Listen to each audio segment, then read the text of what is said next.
Ah, you know what old Jack Burton always says at a time like this? Come on, then. I'll bite your legs off! I can take it. Great power comes great responsibility. We have a fault. Get to the chopper! And they Does the flesh wound? I am the father.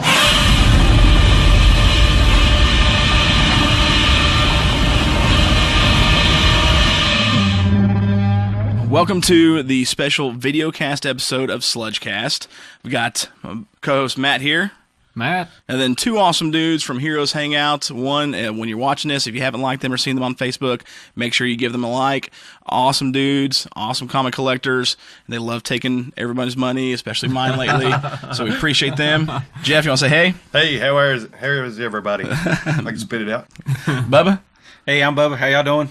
So they're here for us today, with us today, because we're obviously doing a very special episode on comic collecting. One of the reasons why we wanted to do this a video episode is because how can we show you off amazing comics if it's just audio? So we want to make sure you guys are able to see that. So real quick, before we jump into the episode, we've got some good stuff for you guys tonight. I want Jeff and Bubba to kind of just say a little bit about Heroes Hangout, promote it, and then just kind of say what they do. So you guys take the floor for a second, or a minute, or however long you want to. Take it. Well, Heroes Hangout was originally Jeff's brand, I guess is the best way to say it. And actually, I was buying books from him every year at RobCon, our local show there in Bristol. I'd usually buy his biggest Amazing Spider-Man book. And this went on for a couple of years. And actually, I'd bought a book from his son as well, my Platinum Spider-Man. And it was my wife was, and his wife worked together at let's see, well, she doesn't work there anymore at Bluff City Middle Elementary School. And she goes, well, why don't you and Jeff try to do some books together? So then I got to talking to him. It was at Freddy's that one night. You remember that? Mm-hmm. Just ran into him by happenstance. Chance. And he had a show coming up, and he goes, well, why don't you come and do a show with me? And I did a show, and man, we just had just the best time. And, and it kind of snowballed from there. And a couple months later, my wife's like, there was a guy on Facebook doing auctions. She's like, why don't you guys do an auction together? So I talked to Jeff, and Jeff's like, I don't know.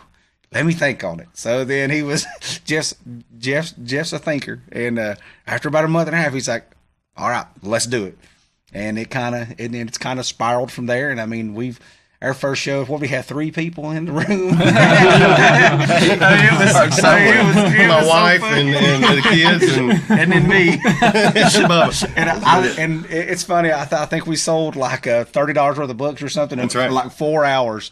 Wow. I mean, it was. I mean, you got to start somewhere. And but now, I mean, we just surpassed 1,000 likes last week. Yep.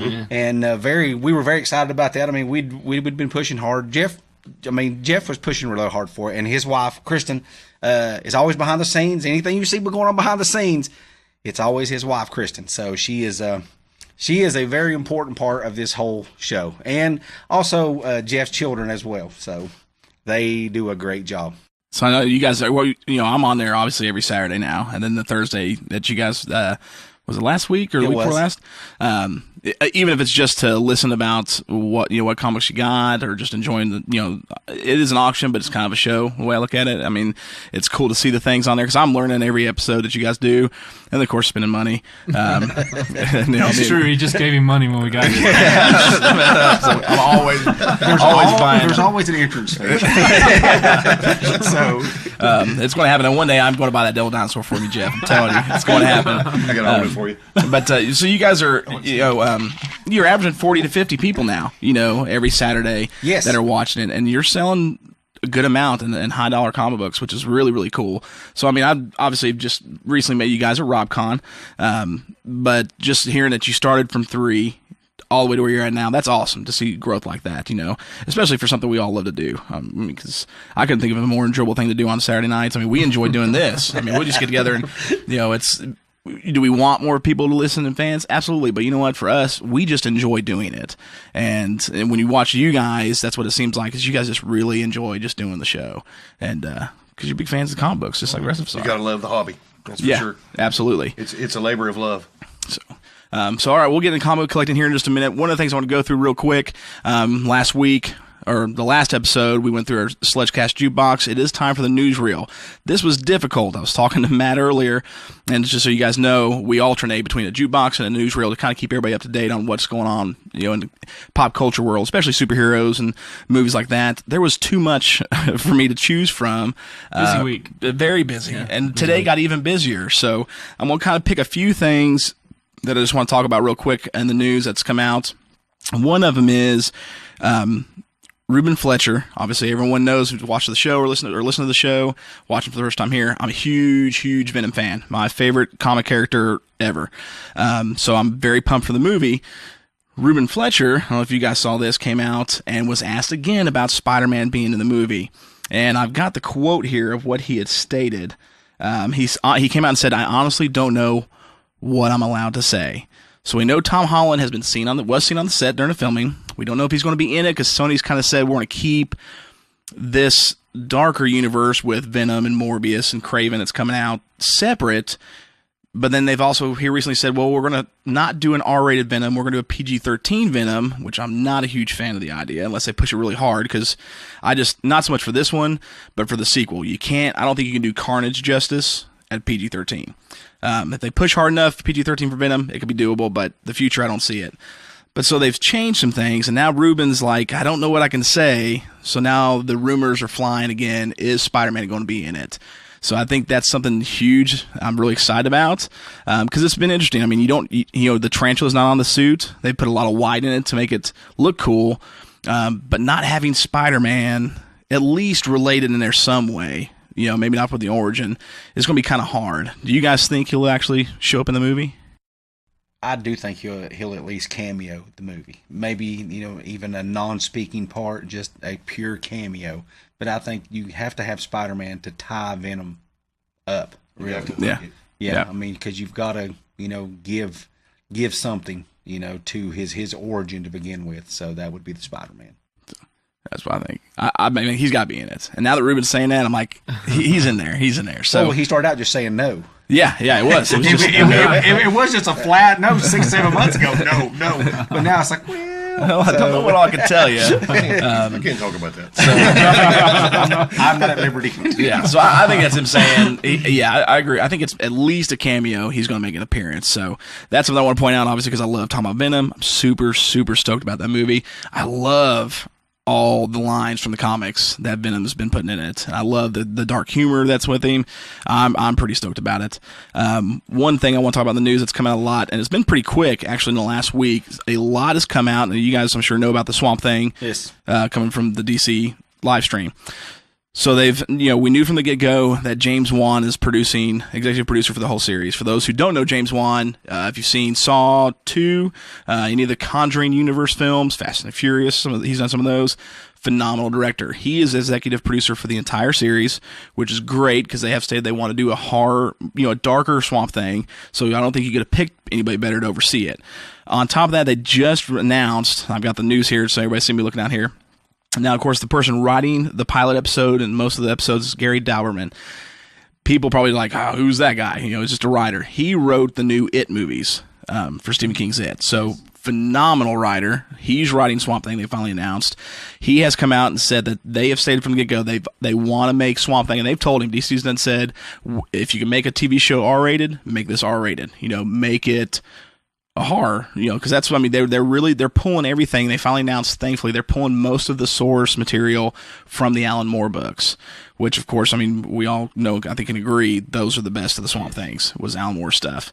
Do you have any of Alan's? No, there's none out there right now. It's okay. We sold the last one. We sold the last one on Saturday night. I've got one with me. We'll pull out a little bit later. So Gary's working really hard on this. They really want to keep the tone pretty good and pretty dark. And then they just announced that Len Wiseman is directing it. A lot of people know him from Sleepy Hollow with Johnny Depp. So they're setting up for success as it is. And then they announced last night that Derek Mears, who played Jason Voorhees in the Friday the 13th remake, is in the suit. So we know for a fact that it's going to be all practical effects. They announced that Greg Nicotero from Walking Dead, I mean, he does the special effects for it. He's doing the special effects for the film. Derek Mears is Swamp Thing. You've got Lynn Wiseman, Gary Dalberman, and then, of course, James Wan all attached. I know people are excited about Titans and a lot of stuff.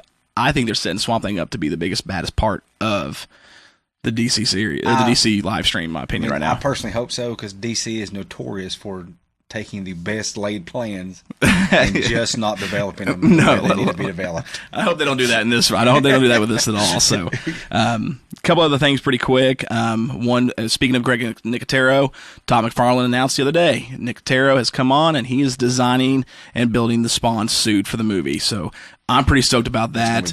We haven't talked about that movie a lot on the show. What do you guys think about it? Because I mean, Todd's doing it from a very. I mean, he's cited Jaws as a big influence for the movie. You know, I mean, Spawn's not the main character. Twitch is, and Spawn's really kind of like the shark. You know, he shows up when he needs to, and he's the boogeyman in the dark type deal. Obviously, we know that Jeremy Renner's playing Twitch, which I think is a phenomenal casting choice there, and then Jamie Foxx playing Spawn. Is another phenomenal choice. And Todd even said, you know, when he thought of those two characters, his first choice pick for Twitch was Jeremy Renner, and he got him.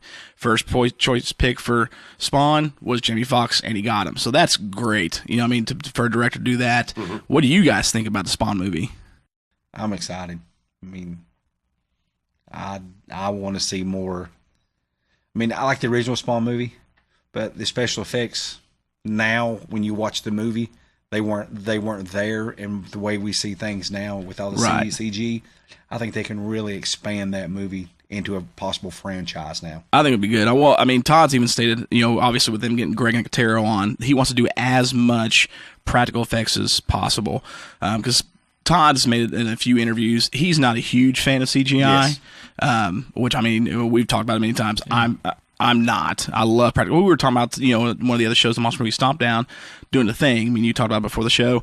You go back and watch that movie from 1982. Those special effects still are as good as anything today. Mm-hmm. You know, I mean, practical effects just, I think, can't be beat. I think CGI needs to be used to help, not to be something as a crutch. I agree with that. And I think with the first Spawn, which I love that movie. John Leguizamo as Clown was awesome. I feel like, and I think Todd even expressed it later on, that the CGI was much more of a crutch in that film. Mm-hmm. So, I mean, it's still a great movie. Yeah, the CGI is very dated in that one. So I think this one's going to be pretty good. I like the Jaws approach. I think the Jaws approach is going to be pretty cool. It's going to be, I mean, it's because Spawn is. I mean, he is that anti-hero, but I mean, the boogeyman, I can really see him but being awesome. He's a conflicted hero. So very much so. You know, he's torn. So all right. So a couple other things real quick. One, just so everyone knows, I mean, you may have heard about Avengers 4 reshoots. Have you heard about all that stuff yet? Mm. Okay. So that's new to me. They've been going back. They've been going back intermittently to do some reshoots, and they're going back to do some more. Mark Ruffalo came out in the news the other day and stated, to clarify, not so much actual reshoots as more finishing. So with a lot that's happened with our reactions as fans of the first film, they've actually changed a few things for the next film, and they're still in the process of finishing it. And I thought that was pretty cool. So based off of how we've taken the film, is kind of I mean, it may not be huge, but little things they're adjusting based on how the fans reacted on the first one. Oh, somebody guessed it. we got to fix it all. We've definitely got our theories on what's going to happen in the next movie. So, but I thought that was pretty cool. So, I'm excited to see. I mean, obviously, we all love Avengers. Yeah. We're one of our friends at church, our buddy's Michael. He is adamant on this, and I think he's got a point. He doesn't think they need to even do a trailer for the next film. He says just troll it, just say, man. Twitter, the movie comes out this day. He says, I guarantee they'll still have as many ticket sales, if not more. It'll be the suspense of it then. Yeah, I think so, because everyone wants to know what's going to happen. You know, who's coming back, who's not. I just want to see who they, you know. I want them to introduce Warlock. That's what I've been saying since the get-go. We've talked about it so many times. I'm like, I'm really upset that Warlock's not here yet, because I figured he would have been. Well, that'll tie in the Infinity Crusade as well. Mm-hmm. So I mean that also brings in another chapter of the Marvel Universe, which I think would be great. Jeff, you got any opinions on the Avengers movie?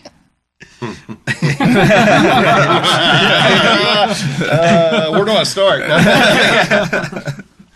No, I'd like to see after the movie's released what they changed. I'd like to know where it stands now and where it's going to be after the change. That's something that interests me. The other thing is I'm afraid the Guardians of the Galaxy delay. Guardians 3. Guardians 3 is going to affect the movie a lot. I think so too. And I think that was a more intricate part than most people thought. And I'm afraid our Silver Surfer shot that we always were wanting and our Warlock stuff is going to get hurt because Guardians getting delayed. Yeah. They may tie it in. They may try to do an Infinity War. And they may show up in Captain Marvel in some realm. I don't know. But I'm interested to see where they are now. What was the ending? And then if that'll ever come out, they may never release that information. That would be cool to see on a special feature, though, something like that. Yeah. So, and I'm sure they will. We were talking about last night, earlier today. I just got the old Adam West Batman series. Yes. And the collection that I had gotten and I didn't even know, but somebody at some point released it. There was a small pilot done for Batgirl. And it was on there. And it was only like 8 minutes long because it was actually never even done for the public. It was done just for the studio execs. And it was in that collection that I'd gotten. And it's pretty, I haven't got a chance to watch it yet, but I've skimmed through a little bit of it. I mean, it doesn't even look like it's polished. It looks almost like it's on a video camera, like a hand camera. But it's, I mean, you got Adam West and all of them on there. And so that's pretty cool. So, I mean, they've always done through the years those special features or little things that are hidden gems. So I'm with you, Jeff. I'd like to see them, what happened and then what it gets changed. I would love to see them release that on like a special feature. Here's the alternate ending. Yes, could have been. Which would be great. So. Here's a whole other movie. No kidding. As much videos they've shot, they probably could. I've got a few other things, but some of the stuff I've shared on Facebook, so I'm just going to hit two other things real quick as far as the news, and we'll move on to the first topic for comic collecting. If you guys aren't aware, well, I know Bubba probably is. I'm a huge Godzilla fanatic. Like, that's it for me. I've got, I mean, massive. That's pretty good. We're actually doing, we have a segment we're not doing tonight because Tyler's not here, but we have a segment in the show called Stump the Sludge. Because Tyler's always talking about, is there anything you don't know? Which other stuff I don't know, but I mean, I do know a lot. And so he comes up with some of the most insanely hard questions in regards to what topics we're talking about to try and stump me. You know what I mean? Like, we did the video game series on the last one, and he was like, what was the original Nintendo called in Japan? And I was like, the Famicom. That was too easy. But he threw something there I didn't catch, and he's like, and Korea. And Korea was the only country, apparently, that changed the name. It was Famicom in Japan, everywhere else, and then Nintendo. And it was the Hyundai... something boy. And I was like, how did you even find that out? You know, so he digs really deep. I'll be honest, I didn't even know. I've collected Nintendo for probably 15 years, and I did not know that. I had no idea. It was amazing. So that's just obscure. Google searching or something. He tries so hard, and they try to get me. You know, one of the things we've had going for a while is if any fans ask a question that's Godzilla related, because I know so much about that if they stump me on a Godzilla question, they actually get a free Sludgecast t-shirt. And so we're doing a special episode in November, where one of the guests we had for Disney, she knows a lot about Disney. So we're going to do a little battle between Sludge, and we call her Walter. And so I'm going to ask her the hardest questions I had on Disney, and she's going to ask me the hardest questions on Godzilla. It'll be pretty fun. So anytime anything Godzilla pops up, I got to bring it up. So this is pretty small, but still super excited because we got the new Godzilla movie coming out next year, King of the Monsters, which the trailer looks phenomenal. Ghidorah, which they've shown very little in, just looks epic in the trailer. But they did announce in the news yesterday that Legendary is doing a trade paperback graphic novel prequel that's going to come out to tie between the 2014 Godzilla film and what's going to happen next, which I think would be pretty sweet. And then the only other thing is, we talked about it a little bit before we started, for those who haven't seen, I may have already put it on the Facebook page. Did I put the Robin thing on there? Yeah. Did I? Yeah. Titans is, of course, what I've warned you guys, for the kids, not going to be a kid-friendly show, but they released in the news today that we do get to see Dick Grayson confront Jason Todd, and the picture they released had both of them in suit, and it looks awesome. So, quick vote, who wants to see Robin fight Robin in Titans? That's me all the way. That would be great. Because we do know that from what they've released is Dick in the show, it really deals with a the separation from Batman in this, and he's in a dark spot. And so for him to have those things that he's dealing with in his transition to Nightwing, because we do know he will go from Robin to Nightwing, so finally we get to see Nightwing live action at some point. Through that, to go face to face with the new Robin, who is darker anyways. I mean, Jason Todd, obviously going on to the Red Hood stuff. Yes. I mean, he's got that dark side to him. He just kind of floats through. It'll be really cool, I think, to see these two. I would love to see them to go head to head. I mean, it would be because we all know Dick Grayson's going to whoop Jason Todd if that happens. But well, all the photos and like every trailer the whole tone is dark anyways. Oh yeah, and you can just tell by the way they're making this, it's going to be completely dark. It's and it's going to be pretty sweet. Yeah. I'm excited for it. I mean, it is, other than Swamp Thing, because until I found out about Swamp Thing coming out, Titans was literally the sole reason. And I'm like, I will pay for the DC live stream service because I want to see Titans. Like, they already have me sold on that. So, all right, well, so that's a quick bit of news for you of things going out. We are going to jump into the first topic tonight, and that is the main reason we're here, because we're big fans of it. Well, Matt doesn't collect comics as much as the rest of us, but he will after tonight. He's gonna get started. We'll bring him to the dark side. Hey, but I can't let my wife listen to this.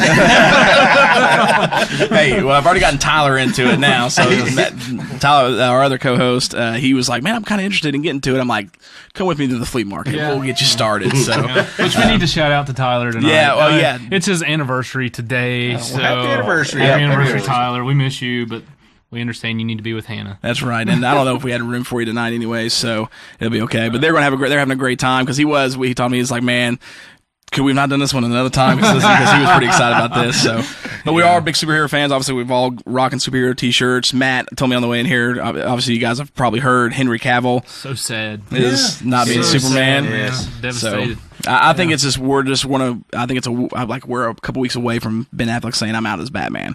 Unfortunately, I feel like it's going to be a snowball. I think it's kind of a given. I think that's fortunately.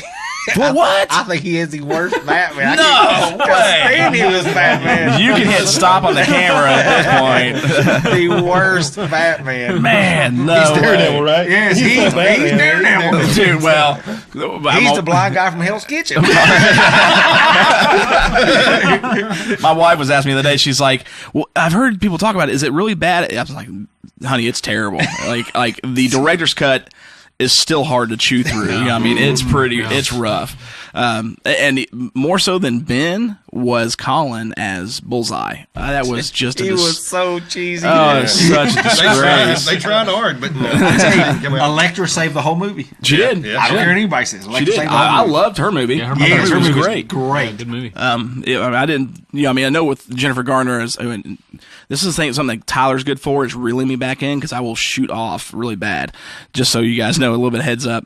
I loved Jennifer in Alias. Thought she was great in that show. Great in Alias. And when I found out her being Elektra, I'm like, I don't know if she's going to be edgy enough because it's Elektra. Mm-hmm. She killed it. No she was awesome. She was awesome. I actually still prefer her over, I can't remember the actress's name in the Daredevil Netflix series. Oh, I can't remember her name either. Like she did really good, but she did not sell me. I couldn't attach to her on an emotional level, right? The way you could with Jennifer. Like Jennifer would just seem more relatable too than she did. But anyways, let's jump into comic collecting, the real reason that we're here tonight. So we're big fans. So comic books, obviously we love. There's comic books surrounding us. That camera is on everywhere. Yeah, and a lot of this is Jeff's. The floor, the ceiling, tables. That camera that we're pointing at here, that's on a stack of comic books. There's comic books here behind us, and we're all big fans of superheroes. And obviously, 3 of the 4 of us do collect comic books. I've gotten back into it a lot recently. I used to do it about as big as you guys did when I was a teenager, and went through a time where I'd really started in a band and was sold a majority of my comic books, just kind of pay for things. So but comic books, real quick, comic books actually started technically in like the late 18th century in Japan. They've been, even though people when you think of comic books, you think of the American market as big as it is. the Japanese market is so much bigger. I mean, where we might sell, I think it's like 1.9. It's a little over $1 billion a year market for us here. It's almost $9 billion a year in Japan. So it just is so much bigger. So it technically started there, but we're not getting into the Japanese manga stuff and that side. We're really going to stick to the comic books we know and love and what you guys do on Heroes Hangouts and the things we talk about a lot on our show. Really started kicking off. I mean, we had the comic strips back in the day, but the first actual comic book came out in the 30s and was called Famous Funnies, and was a collection of comic strips previously released in a almost trade paperback format.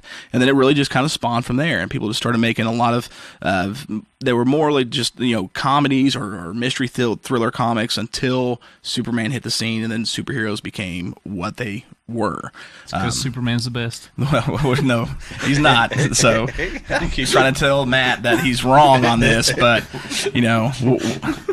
we get into this constant debate. You're going to do something on this, on why Superman's not the best. Batman's beating him twice. There's nothing he can't do.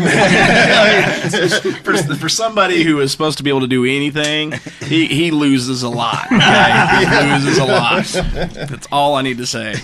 So, Superman Returns. There we go. We just sum it all up. Superman Returns. Other than Daredevil, worst superhero movie film ever. Agreed.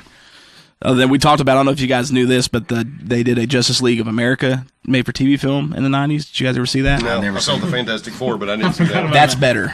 That is so much better. That's not better. That could not be the truth. That could not be the truth. I have got them both, and I can tell you that I have the Justice League of America just for a nostalgic reason. It's not good. I've got a Plex server, so I mean I could be more than happy to give you guys access to my Plex server so you can go watch it and just share the pain that we've experienced. We'd have to do it together. Yeah, because it's so something we can enjoy. It is. We'll make sure the world out of the way. Put off into darkness and Batman on it. That's fine. Exactly. He could have done something like that. Okay. You just said Superman Returns is the worst movie.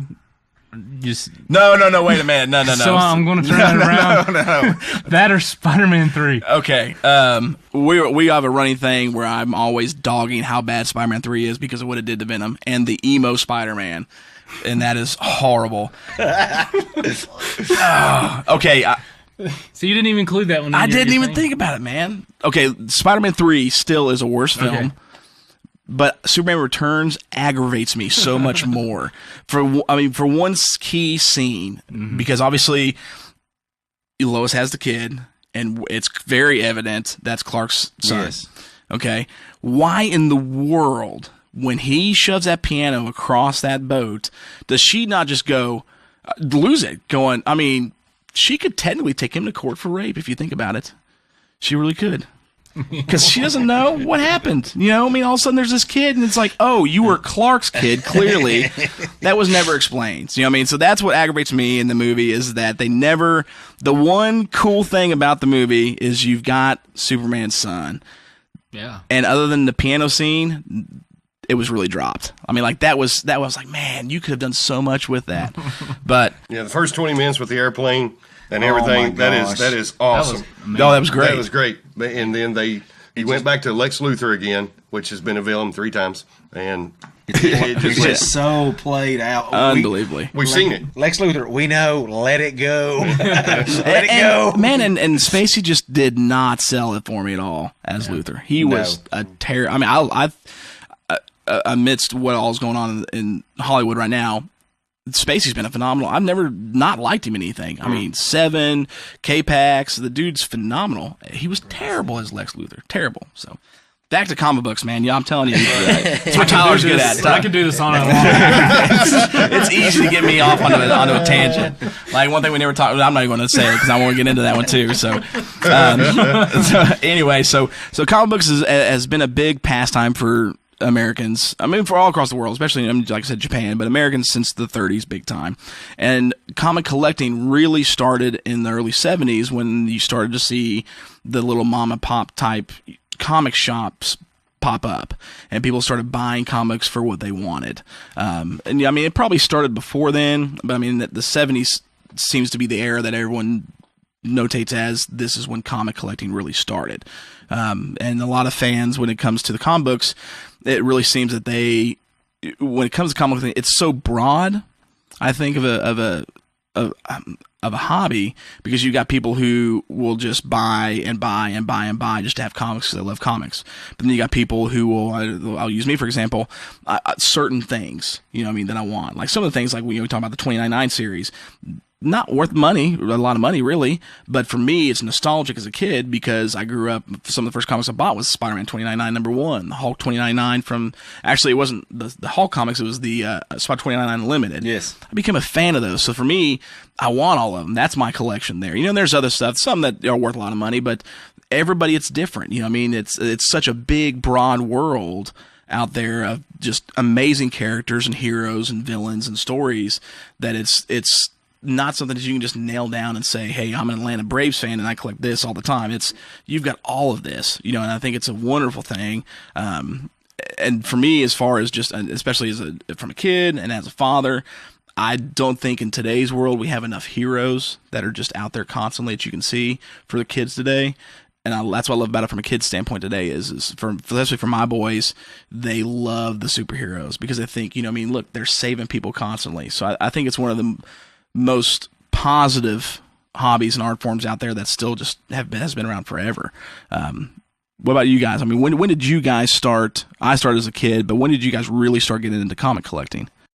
You can go first. About the same time. Same time?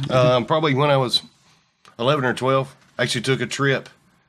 And this is before iPhones, any kind of electronic media was around. Right. You're talking You about gotta 30 drive years somewhere. ago. So we were actually in the car, and it's boring. And we drove for miles. We were going to Georgia, and we stopped at a gas station.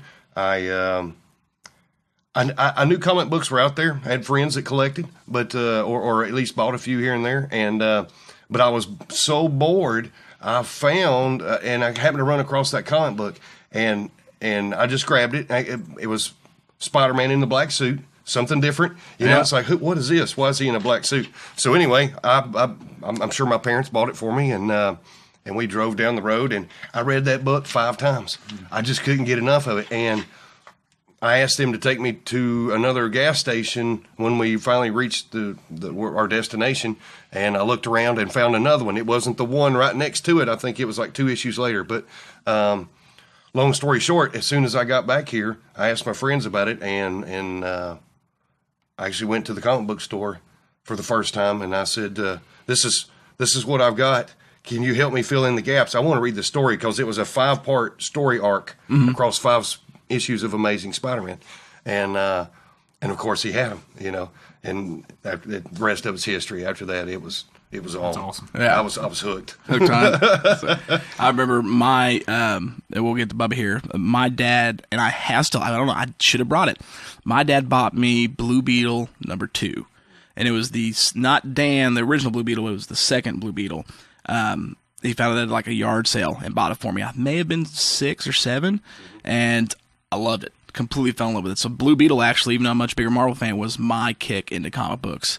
And I love that character big time. But what about you when you get started? My 11th birthday, and my best friend at the time, his name was Danny Crisco. I lived in Hickory, North Carolina. He gave me an Amazing Spider-Man comic book. To this day, I cannot remember what the book is. It's so embarrassing. #1. But I washed my mom's car with it. No. Actually, he gave me a comic book for my birthday. I've got that book. And I just actually just kind of started. You're fine. Go ahead. Just I got more interested in books, and there was a local shop in Hickory, and I went down. About 2.5 years later, I was like 14 and a half, and I started talking to him, expressed my love of comics, and he's like, "Would you like to work here?" And I'm like, "Yeah." So I worked there for about 4.5 years, and I might have got 2 paychecks. I usually owe him money at the end of the week because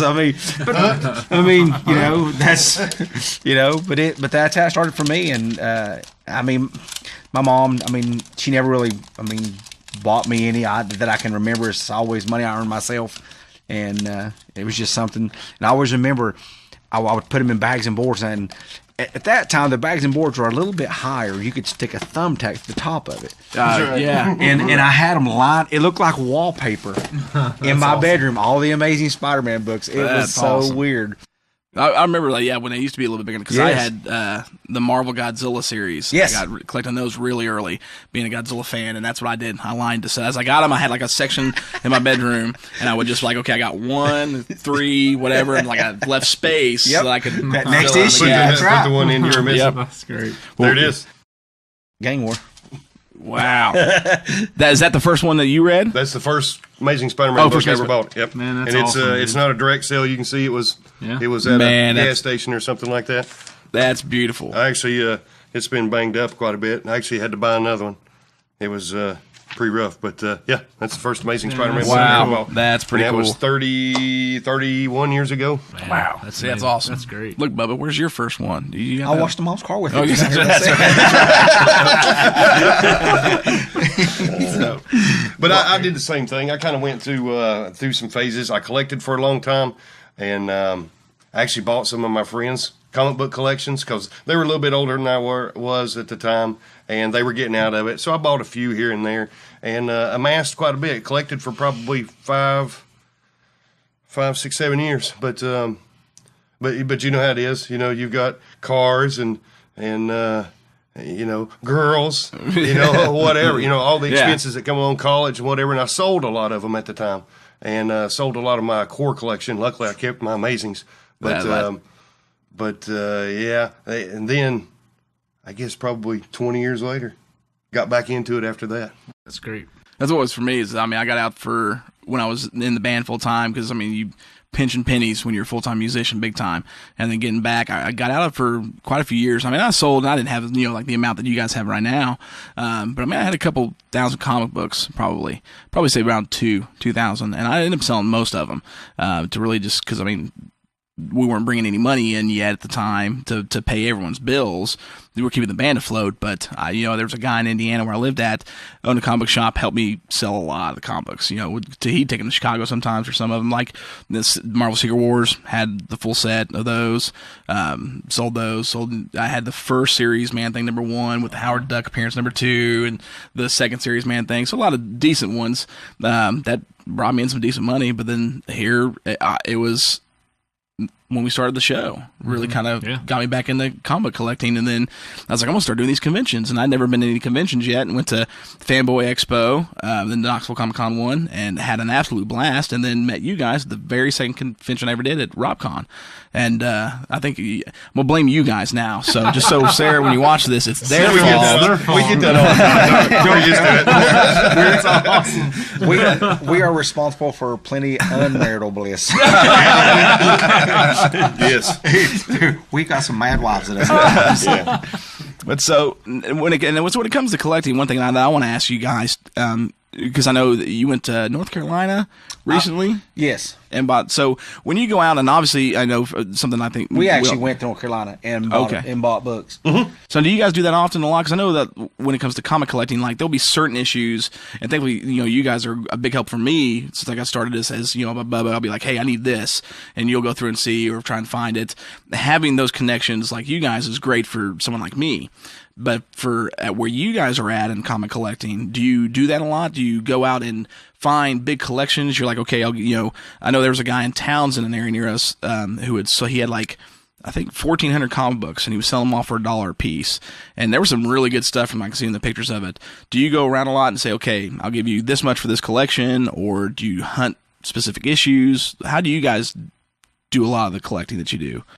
Both, right? Well, both. No. The collection I just picked up in Irwin, and kind of a word of mouth thing, and I kind of saw it online, and the only picture he had was an ASM 300 first appearance of Venom.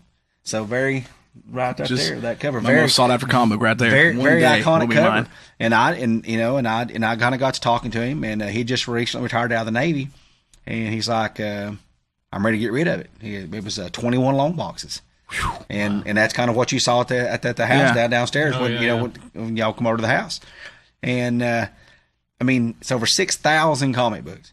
Man. So, but me and Jeff, typically, I know 6,000 sounds like a lot, but we can flip through books quickly and pick out 80% of the good stuff. How many boxes are in North Carolina? Good gosh, probably 40 boxes. 40. Wow. And we went through them in 2 to 3 hours. 2 to 3 hours. Wow. Dang. I mean, we just. Well, because you guys know a lot But I mean, we know what books to look for. Yeah. Yes. And there were a lot of them in order, which made it easier. Makes it very simple. Right. But we were flipping through, and but sometimes if they'll let us pick and choose, obviously, if you can pick out all the good ones, and Right. I mean, sure, That's called cherry picking.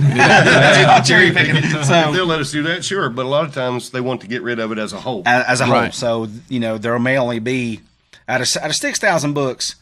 If you can get 100 good books out of 6,000, you've done 5 to phenomenal. 10% is the expected. Is it? Okay. Is typical when you buy a big collection. 5 Yes. to 10% will be good. Good keys, Issues. and then you go keys and then minor keys, and then you can break it down as far as first appearances or So now, when it comes to those, because I mean, you guys definitely don't have to give out a dollar amount of what you spent, and I actually don't want you guys to. A lot. When you go and come across something like this where he's selling 6,000 books, do they know? Okay, I've got this issue, this issue. I'm going to sell it for this much, or they say, hey, make me an offer. Well, give me whatever. I won't tell you exactly what I paid for the collection, but I will Right. tell you the first night I showed up, I bought 11 books and paid him $700 for 11 books. Wow. So, and then he actually contacted me the next day. He goes, "Would you?" Because he quoted a price that was too much for the collection. Mm-hmm. It was. I mean, it was too much. And I made a counter offer, and we countered and kind of went back and forth for about an hour. Finally, I said, "This is the offer. You take it, or leave me alone." Right. And he's like, "Bring me the money." Okay. But I mean, we've been very fortunate on several picks. I mean, we have. I mean, but it's a lot of work. I mean, it's just not. I mean, It's fun, but it's a lot of work. It is fun. Well, matter of fact, when we was going to North Carolina to buy some out of that guy's collection, the guy I've been trying to get a hold of for like 3 weeks lived in Irwin, and we were going through Irwin. He says, "Come over to the house. I'm ready to sell my books." The odds of that happening, Right. and It's like it's the next exit right here. it was the next exit. Right. We jumped off the exit ramp, went over and talked to him, and sure enough, bought stuff, and then got back on the interstate and went on over to North Carolina and bought some of those. I mean, I have to say we bought. That was a fun comic day. Yeah, I have to say we bought close to 1,000 books that day. Oh yeah, Man, yeah. wow. So, because I always wondered too, because I know there's been a couple times, not many, maybe 2 or 3 times, where I've been at an antique store or the flea market here in Bristol. I remember several years ago, I went through and I'm not a big Superman fan, obviously. Don't hate him, but there's way cooler superheroes and better superheroes. I'm glad people can see But I went through More and defined. an older guy had just a stack of Superman sitting there, and the only reason I even grabbed it was because sitting on top was I think it was the 70s reissue of Action Comics, and obviously I knew it wasn't the original. I was like, man, it would be cool to have that just to say, hey, I could at least look and read the first Superman. And as I go through the stack, there was several other Supermans in there, and one that I noticed that was the only one that was bagged was Superman Legends #1, which was the only one they did because it was kind of like that artwork gallery that they had, but it was autographed by 7 different people, including Jeff Johns before he became editor-in-chief and stuff, several other artists, 2 of them were in the Hall of Fame, and he even had the certificate of authenticity card in there, and big stack of them. And I was like, how much do you want for these? It was like $2. So here you go.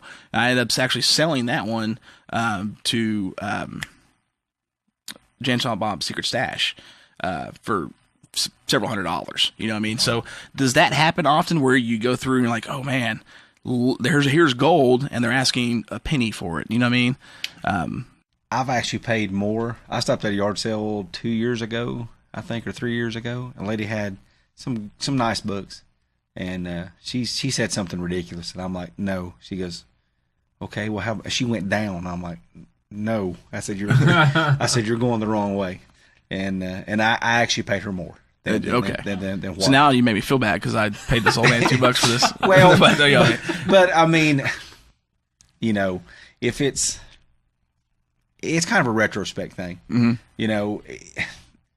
You can get that vibe from somebody, because some people you go to buy from, and Jeff can agree with this. I mean, they're just not nice people. I mean, so sometimes they're just, they just think everything they have is worth a fortune. Right, yeah. Just because it's from 1960 doesn't make it worth money. Right. So and that's a misconception a lot of people have. Yeah. So most people that listen to us probably are involved in collecting, but what separates books apart from one another besides, say, a misprint? What makes one worth more than another one? Does that make sense what I'm asking? Oh, yeah. First appearances. Okay. Yeah. A first appearance is always big. Or, Rarity.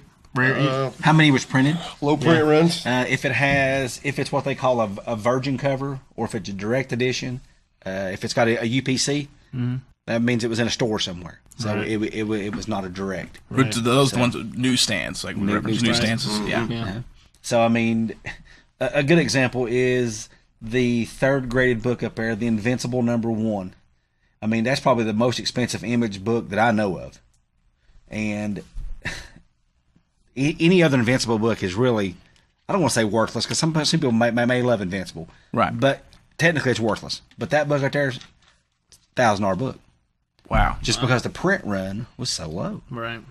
Yeah, so because I know it's a lot different than, say, like baseball cards, when you had cards that players that were like outstanding and hot. and so those actually have something defined. Make it, well, to me, it makes it easier to understand why they're worth so much. Whereas a comic book, it's just like it's movies, it's books, it's right. It's crossovers and. Yeah, I think it changes too, because we know like right now the Venom Lethal Protector series is it's odd. Like, is number 4 still the highest right now? Or 4. Did that change? It's 4, 5, and then 1. 4, 5, and 1. Yeah. So this book you can pick up for $1 or $5. This book came out in the '90s, late '90s, 92 or 93. Yeah. Show that one off to the camera. This book you could have picked up for anywhere from $1 to $8 probably back in the '90s and 2000s, but ever since the movie was announced 2 years ago, that's how far in advance it's these steadily. People, when they find out they've hired somebody to write a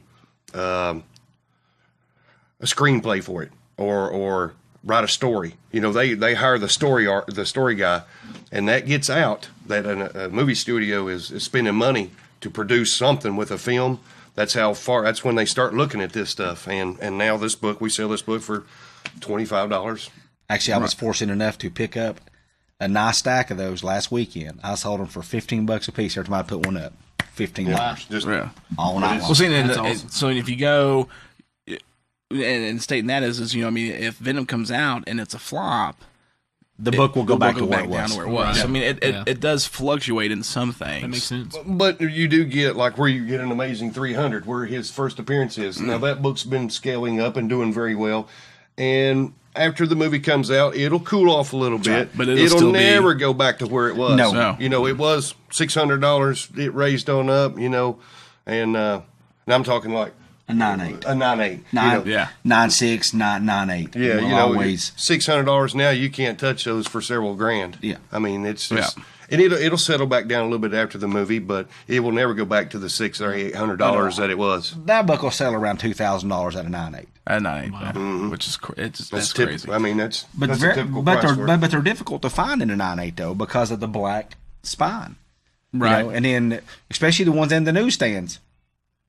Because people flipping through the books. Yeah. Well, you're automatically out of a high end grade as soon as you bend that book at a newsstand.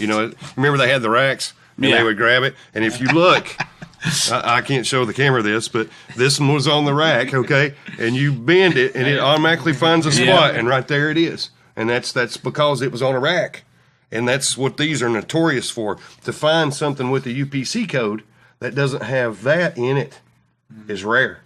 So you basically bought it as soon as it came out. Nobody had a chance to flip through them. And increased the demand. Right. It made it, even stuff like that makes it more rare. Right. And the condition. So, that's what makes books rare. So essentially it's the combination.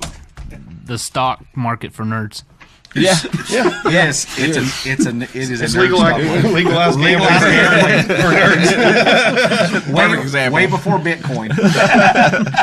Well, I mean, and if you're like us, you see the trends, and hopefully, and you're betting on the trends, which is just like the stock market. Mm-hmm. For people like us, we know that they're writing a story for Venom or Rom.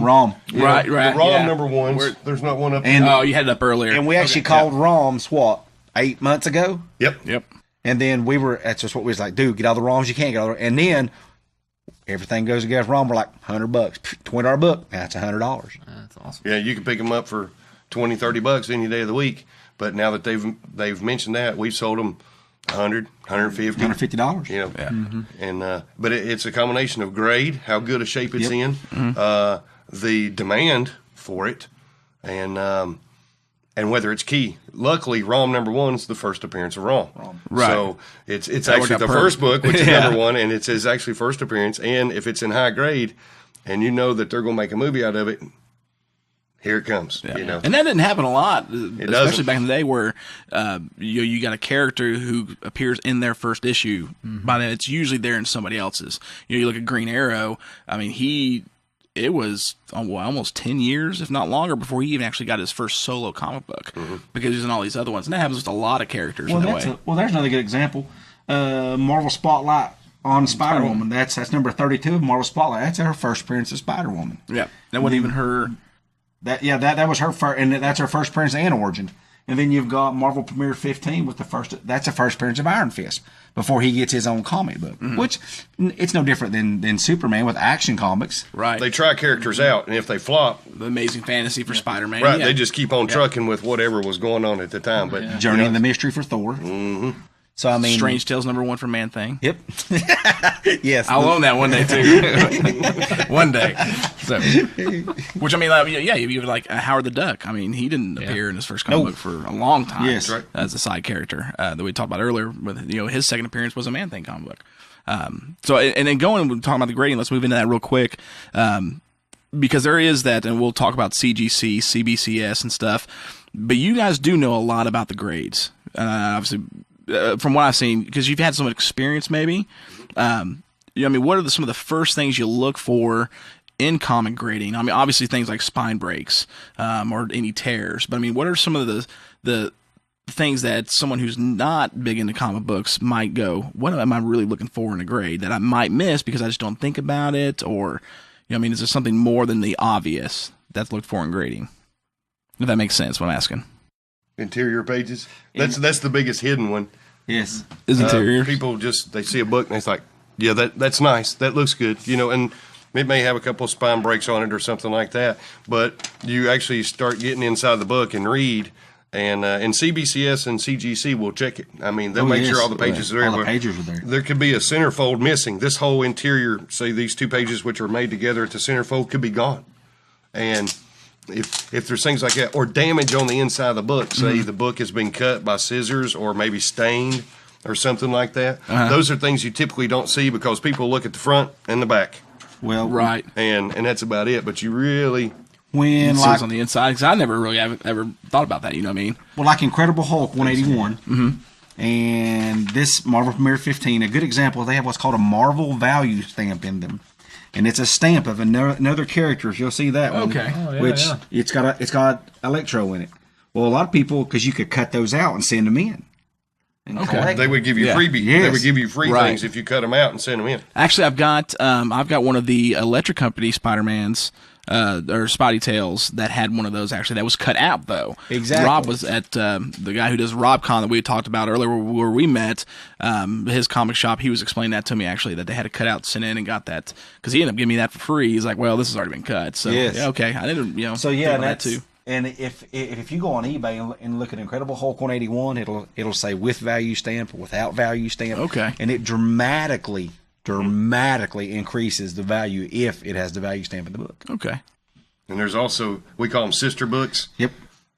You'll get a book. Is it New Mutants? Yes. There's a New Mutants book that came out the same month as Hulk 181. Anyway, there's another book, and it's got the same value stamp in it, and it's on an advertisement page, and the advertisement page and the value stamp's all the same. And there's known cases where they'll take it out of that book and put it in this Put one, it into the book. Oh, okay. just so the value will keep up. Wow. I But didn't know about that one. Oh yeah, I mean I mean, there's a lot of fakes out there too. I mean, especially if you're buying books off of eBay, you've always got to be careful. That's what I tell people. You buy off eBay, you better know what you're looking for. Oh man, I got lucked out. Yeah, because where I've been trying to finish off the Infinity War set, all 6 issues. I was down to number 6, and my longest running best friend, we've been best friends since 4th grade. Messaged me the other day. He's like, "Oh man," sent me a picture of it off of eBay. He's like, "They accidentally sent it to you." I was like, "Dude, you give me that?" He's like, "Yeah." So he's like, "They said it's near mint," and I was like, "Well, we'll see. You know, we get there." Actually, I mean, when he got here, it is beautiful. I mean, very beautiful. I didn't even notice a single spine break on it, other than the one that you noticed. You talking about the flip through, but it's very, very small spine break. I mean, not much at all. No, nothing on the edges. I mean, so that one like lucked out big time, Brandon, on this because you know you never really know. Yes. Well, we talked about the Ghost Rider. I ran through with the 2099s. That first issue when it came in, I don't think it was the guy, more so the shipping maybe. Yes. Just came in pretty rough shape, but he sent me another one, which was awesome because don't trust many people on eBay. It's kind of hard. I mean, I don't want to hurt anybody's eBay business. Okay, right. We definitely don't want to do that. And there are a lot of people out there that sell that are great. That are great sellers. But there are, a few bad apples out there. I think you tarnish it. Yeah. I think you can go with Craigslist or Facebook Market. That's any market. It doesn't matter what it is. Well, it's better to lay hands on it before you buy. Preferably. I mean, you can. I don't know about Bubba, but I don't buy anything off of eBay unless it's graded. That's just me. I'm very, very picky. Or I get to talk to them firsthand. They'll actually converse with me over the phone, and I'll drill them on the grade. It's like, now, really, is there any spine breaks on it? I want to know what I'm getting before I purchase it. Right. And something like that. But a lot of times I buy graded books. But I'm a hands-on kind of person. I like to be able to touch it. Yeah. Well, I was looking at one of the Godzilla's number ones on eBay because mine was had gotten faded. And I thought, saw a lot. I was like, I'm going to pick this up. And I was like, no, I'm away. And then you had one. I'm like, I know if I get from Bubba. Beautiful copy. Yeah. I mean, it was beautiful. Very nice. Something I can get my hands on before, seeing, which is a preferable way of doing it, especially with comic books. Right. So, I mean, because you want to make sure you're getting what's being advertised. But as far as the grading, because you're talking about buying those from eBay, let's talk about that real quick. CGC versus CBCS. What's the benefits, the pros and cons of sending a comic book to get graded? You said something about the X-Men that I've got that I'll bring out in a little bit. It's probably a 2 or a 3. Oh, I mean, sending there. You don't want to grade a low-grade book because you're just proving it's a low-grade book. I mean, that's all you really do. And if it's a low-grade book, by the time you cover your cost to ship it there, insure it, have it graded, ship it back with insurance, I mean, you're not gaining any ground on the book. Gotcha. So, if you're doing it for resale. If you're doing it for resale. Right, okay. If you wanted to protect it for your own collection, sure. By all means, yeah. It's a good way to store your books semi-permanently. Right. Long period of time. Because they have a special plastic they use that resists sun fading. It reduces the amount of UVA, UVB. Did not know that. There's a vacuum seal inside there. Yes. Okay. Now, obviously there may be some exceptions to that though. Like if you look at like the Fantastic Four number 3, was that worth grading to have it say, hey, this is a 3? Yes, that's different because it's such a high value book anyway. Right. Correct. You're proving those books could easily go for a couple $1,000s even in a much lower grade, but even in a 3 or a 4, the book is potentially worth I don't know currently $10,000. Right. So it's worth to even prove it's worth $10,000 at that point. Right. People may look at it and say, no, that's a 2. Well. Yeah, when you get it graded like that by a third party, argument. There's no argument. It is right. a 3, and this is and it doesn't give you in the price guide and online for that fact. There's a range that book lies in if it's between a 2 and a 4. And it's real easy to tell what a book's worth. But you're also talking, Silver Age versus Bronze Age versus Modern Age, right? Or even Golden Age books. I mean, as well. So I mean, there's kind of where I think the difference lies in grading a Silver Age or even a Golden Age book. That's a big key. First, Action Comics #1 first appearance Superman. If your dog's chewed on it, you ran it through the dishwasher, run it over with the car, and you have it graded, and it's a 0.5, it's still worth probably $25,000. Man, people sell pages out of those for $5,000 a piece. Just a page. A page. It wasn't the highest one sold. Was it $1 million or $3 million? Oh, it was. I think it was over $5 million. But but the grade. I mean, I can't remember what the grade was. But that was on eBay 3 years ago, 4 years ago. Yeah. I honestly can't remember when it was. But I mean, it was a substantial amount of money. Yeah. It was a prince in. I can't remember, Saudi Arabia or Yeah, it was. I can't remember. I think it was a prince that bought it over. Somebody's got to have that kind of money to drop for that what's the kind name of of the place? It's they got a lot of oil over there. They're not just. I'll think of it in a minute. Saudi Arabia, United Arab Emirates. No, no. It starts with a D. Dubai. It was the Prince of Dubai that bought it. Oh, wow. And I think it was it 3.1 million? I can't remember. I wanted to say it was like but it was up there. But, which is crazy. Supposedly, that was actually going to go up for auction, I think, once before, and they took it down. And then finally, they decided to do it on eBay. It was going to do a private auction and then put it out there. But anyway, it's that's a big book. And even, like Bubba says, even in a 1, it's still worth. And say it is a 3, it's a low grade.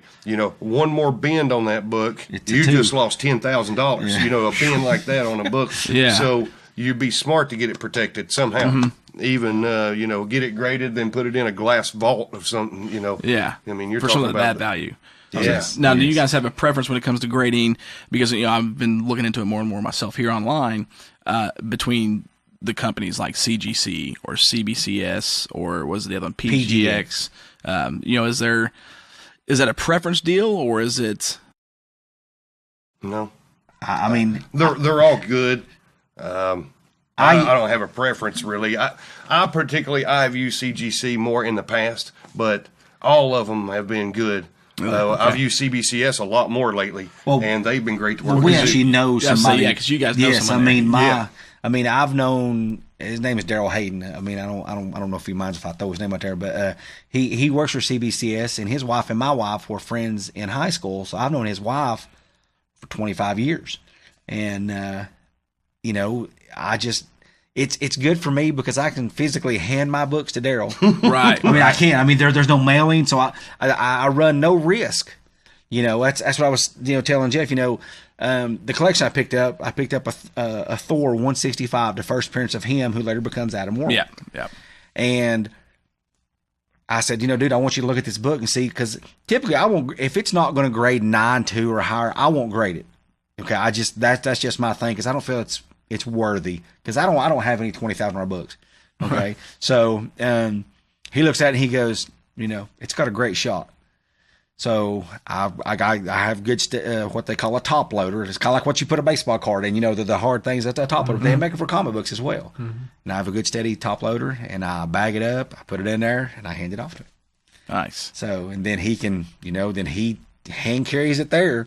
So there's, it cuts a lot of that, possibility of the book being damaged, because that book, it's a huge difference in the grade on that book. As far the value definitely on that one. So now something else too when it comes to grading, more along the lines of, I know like you guys have the presses. So that's something that hearing you guys talk about has really interested me, because, like I've talked to you about my man thing, number one, while it's in great shape, it's just got the wrinkle.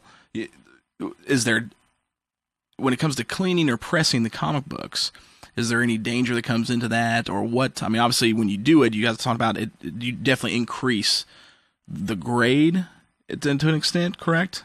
How does that work? Well, Jeff's he compressed a book. I mean, he does a very good job compressing books. I mean, he's good. I don't know what you're talking about. but cleaning, I mean, now you can ask Jeff. I mean, the books I've cleaned, I mean, it's taken almost 4 years to develop a technique myself to clean a book. Really? Wow. And everybody's first thing is, well, how do you do it? And I'm like, I just told you it was 4 years. Yeah, right. It's proprietary. Right. Which, I mean, I don't want to know how you guys do it. No, it's not like that. I mean, you can watch a YouTube video and it gives you tips on how to press a book. Mm-hmm. But I don't think that's always the correct way.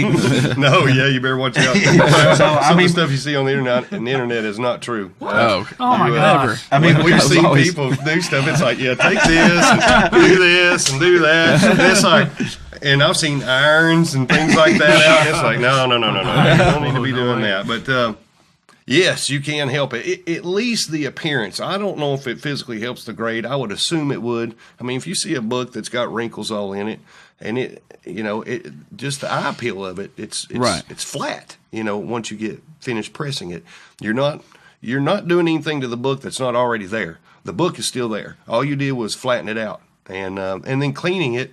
Handling books, people's hands are dirt, dust, pizza, whatever they had on their hands. They spilled Coke all over it or had pizza, and they're sitting there reading a comic book. Well, that grease comes off, and then it maybe just surface dirt and things like that. You can clean a book and get that film or dirt off of it, and the appearance is better. A lot of the whites are dingy, and just not a pretty white. Right. And you get somebody like Bubba to work on it, and it's nice. It looks white again. It's very time consuming. I mean, it takes a long time. The average you can't ruin the book. 3 hours plus, and you could ruin a book in a heartbeat. Oh, I bet. One false move, and you could put a crinkle in it, like what we're talking about. Wow. Yeah. I mean, it is a process. Yeah. Well, I've even noticed the way you pick that up and the way you're not even really opening it or just folding the page. How long did that take to do that? I mean, I've learned it over the years. 30 years ago, you probably didn't do that, right? No. And I still smack people's hands today. Somebody will come in, they'll be looking at a book, and I said, "You've been around comic books for a long time, and you don't know how to handle a comic book. There's a way, like you say, you pull it off, and you're supporting it. When you do it like that, plus a little bit of fold in it. Yeah. You're pulling it up. You don't ever grab a comic book out here. It's just." And I've seen people grab them like that and let them go. Are you kidding me right now? Yeah, it's like, oh, no. Let me show you how to do that. or let's put that on the table and let you read it. Yeah. But, I've let people look at that big books. I read that Fantastic Four 1, but I had to be easy with it. Right. But, because it's fragile. When you get a book that's 60 years old or maybe more now, 62. I can't add and subtract very good, but you're getting 1962. They are. Well, I had to... I just recently sold it. Dick Tracy 113 from 53 of the Harveys. And how brittle they can get. Unbelievably. Especially if they've been stored upstairs. The pages have gotten brittle. Addicts, just hot.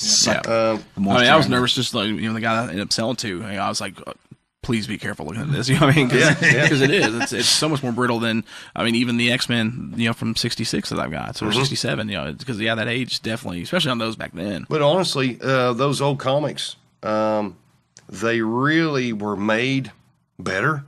If you get one that's been stored in an air-conditioned house or, climate-controlled all these years, actually those old comic books can actually look very nice.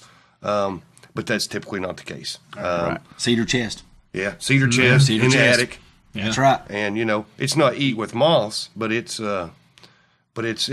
turned, it's brown, it's brittle. I've seen, we've gone through books, we bought a collection or two, and you turn the page and the page just come off in your hand. It's just like a chunk of it, and it's like, they're just gone, Yeah. But 10% of the market is lost every year to either fire, floods. That's another thing that makes them more rare over time. Natural disaster. Natural disasters. People just not being aware of what they have. Somebody passes away and they're like, this is junk. Yeah. Right. Somebody moves out and they say, oh, that was junk. He's in the military now or whatever. He doesn't want this stuff, and they sell it, throw it away, whatever. But Florence is a good example. The hurricane that's coming on shore right now. You're talking about doing a lot of damage in North Carolina and South Carolina. Well, there's a lot of books there.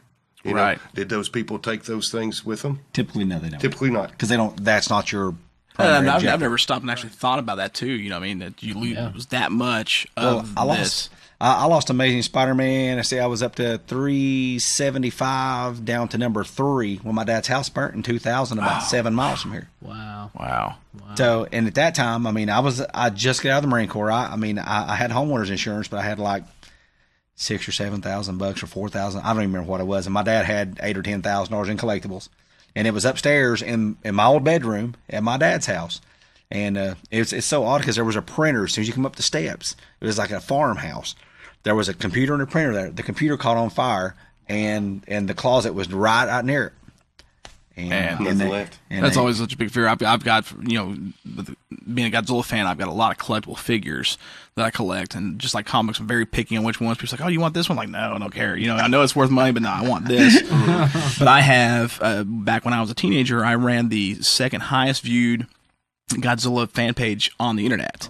Averaged about 20,000 viewers a day. And it was just awesome, especially as a kid being a fan. It was great. And it got to the point where for 2 films of the Japanese series, the company that makes the movies, Toho, sent me photos and templates to use for my site to help them promote the movie. Oh, wow. Which is great. I went to G-Fest one year, and they had shipped me out to G-Fest that I was picking up there a figure for one of the Godzilla movies. It was it wasn't like a theater exclusive, but it was one that they printed a lot of. It was a Burning Godzilla figure that, to me, it's only worth, you can buy it for $40-$50, but to me, that's just like, this came not from a store, this came from them, know? And that's always a big fear. It's like, man, like if the house catches on fire, my family better run, because I'm grabbing that figure and I'm out, It's just one of those. No, I would. So true. It's like, gotta save this, Collectibles insurance can only go so far. There's things that you can't replace, almost like family photos, if you will. Yes. Right. Or if you have original artwork, it's one of a kind of artwork. But now you've got an Amazing Spider-Man 1, and you've got a big collection or whatever it may be, you should get insurance. There's no doubt about it. Right. I've got it here, and it's separate than your regular homeowner's insurance. It's actually collector's insurance. Collectibles insurance. Collectibles insurance, yes. That's what I want to start looking into, because I know Godzilla-wise, my comics getting there, but my Godzilla-wise, I've got some money. You can sunk in that imagine, it stuff. doesn't take many books. You start running stuff like that, that's 1,000, this is 2,000, that's 3,000. Yeah. Before you know it, you've got, a pretty good size investment, and if it were to burn, you've lost it all. Yeah. That'd be just disaster. a scary thought. Yeah. So definitely protect yourself. Cool. Well, I think we covered a good amount of the art of collecting and what it goes to. Let's talk about and show off some of our favorite things in our collections. So that's kind of Jeff, do you have a lot of them up here? Now, for those who watch Heroes Hangout or haven't seen Heroes Hangout, we are in their location. This is where they're in the hangout. Yeah. And this is where the auction starts. So they always have this awesome wall here with a lot of stuff that they're selling. And actually, I have a comic book here at the bottom, Devil Dinosaur #1. That's mine. We need to take it off the wall. We're merely holding it. It's in a holding pattern. Well, and stuff that's back on the back wall and people see, it's subject to be snatched at any time. Always for sale. Anything on the wall, it's for sale.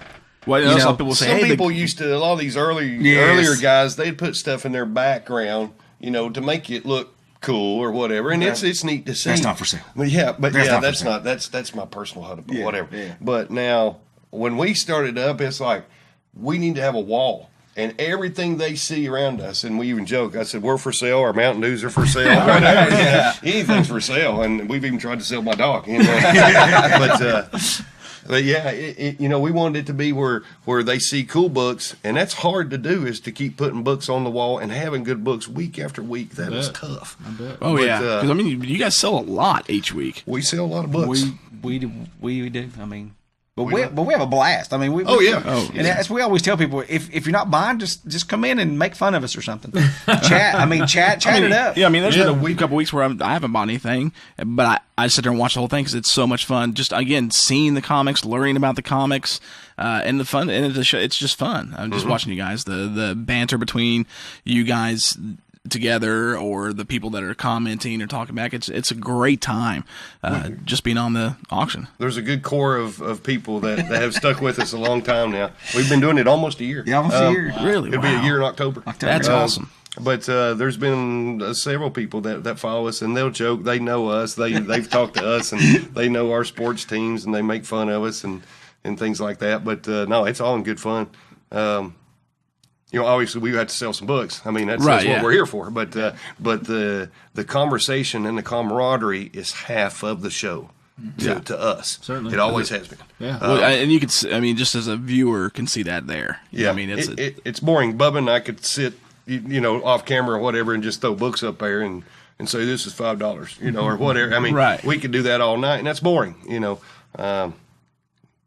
ever since we started, we've always gotten along good, and both of us can talk to brick walls. So, and it's kind of odd for me in here because we can see their responses, but we're talking to a camera, so it's a little bit more difficult. But we're used to like this. We see what they're saying, but we can't. But we always thought that was neat that you can communicate with anybody all over the U.S. and the world. We've got people we've shipped all over Australia. Then you just make it ship into Canada, something in Canada, right? Oh, Canada. Weekly, probably. What would we ship to Area 55? something over in Zimbabwe or something. It was the craziest address. And it's like, people, do you guys ship to where? Absolutely. You want to pay the shipping? Right down the road. Yeah. We don't mind it, but it may cost $100. I think that was like $55 for just a small package. But I'm not kidding. Zimbabwe, I think, is where it was. Wow. That's awesome. It was like Area 5 or 50. I mean, it was. Yeah, it was a funny address. I took a picture of it and sent it to Bubba. It's like, man, we're sending something like Area 5, Port 12, Area 5. I mean, it was. But I mean, we just enjoy it. I mean, don't get me wrong. I mean, we love finding the books. We do, because typically when we find a collection, there's something there that we personally will need out of that collection. Mm-hmm. And like Jeff said, a lot of times it's so rare if somebody goes, I just go through the books and pick out whatever you want. I don't care if I sell them all. Absolutely not. They're like, there's 4,000 books. There's two good ones. Start loading in your car. You're welcome to buy it. So, but I mean, that's kind of what you have to do. And, and after a while, you see what I got at my house. You see what Jeff has here. Your collections grow so large, you've got to do something with the overage. Yeah. Because if not, you're going to be divorced. Very quickly. That's really how even I got started. Is I was buying, it's so hard to find particular books I was looking for, and I'd have to buy boxes of books just to get the 25 books that I wanted. Say they had like 20 or 30 Spider-Mans. I said, I need those so bad. But I had to buy 3 boxes worth to get those 20. Yeah. Well, that being the case, so what do you do with the other 180 books you bought? Well, started after I gained so many of them, I started selling them at conventions. I go to some of the local conventions, and every year Bub would be there, and he'd say, "What's your best Spider-Man book you got?" And he'd buy it. Give it to me. Give it to me. I'll take it, and then it's funny. Years later, we met. Actually got to sit down and talk. It's like, oh yeah, I remember you. I don't even know if I remember from then. If at that point in time when I was talking to him, I can't remember if it was then when you said, "You remember me? I bought all your books all these years." Because you see so many people at the conventions. You didn't until I said, I always buy your biggest book at Rock. Oh yeah, where's my money? What was it we were talking about the other day? Is something about. How you cheated yourself? Yeah, I've cheated myself out of my best customer because now he does the show with me, and he goes to when we do the shows. He goes with me to the shows, and we set up together. And I said, and he said, "You've cheated yourself out of your best customer." I sit there and thought, and I said, "You know what? You're exactly right." I said, "I don't know what in the world I was thinking," But no, it's fun, and it's so funny because we find these books or we find a collection or something like that, and you get out the door with them, and it's like, hey, Bubba, guess what I found? Instantly.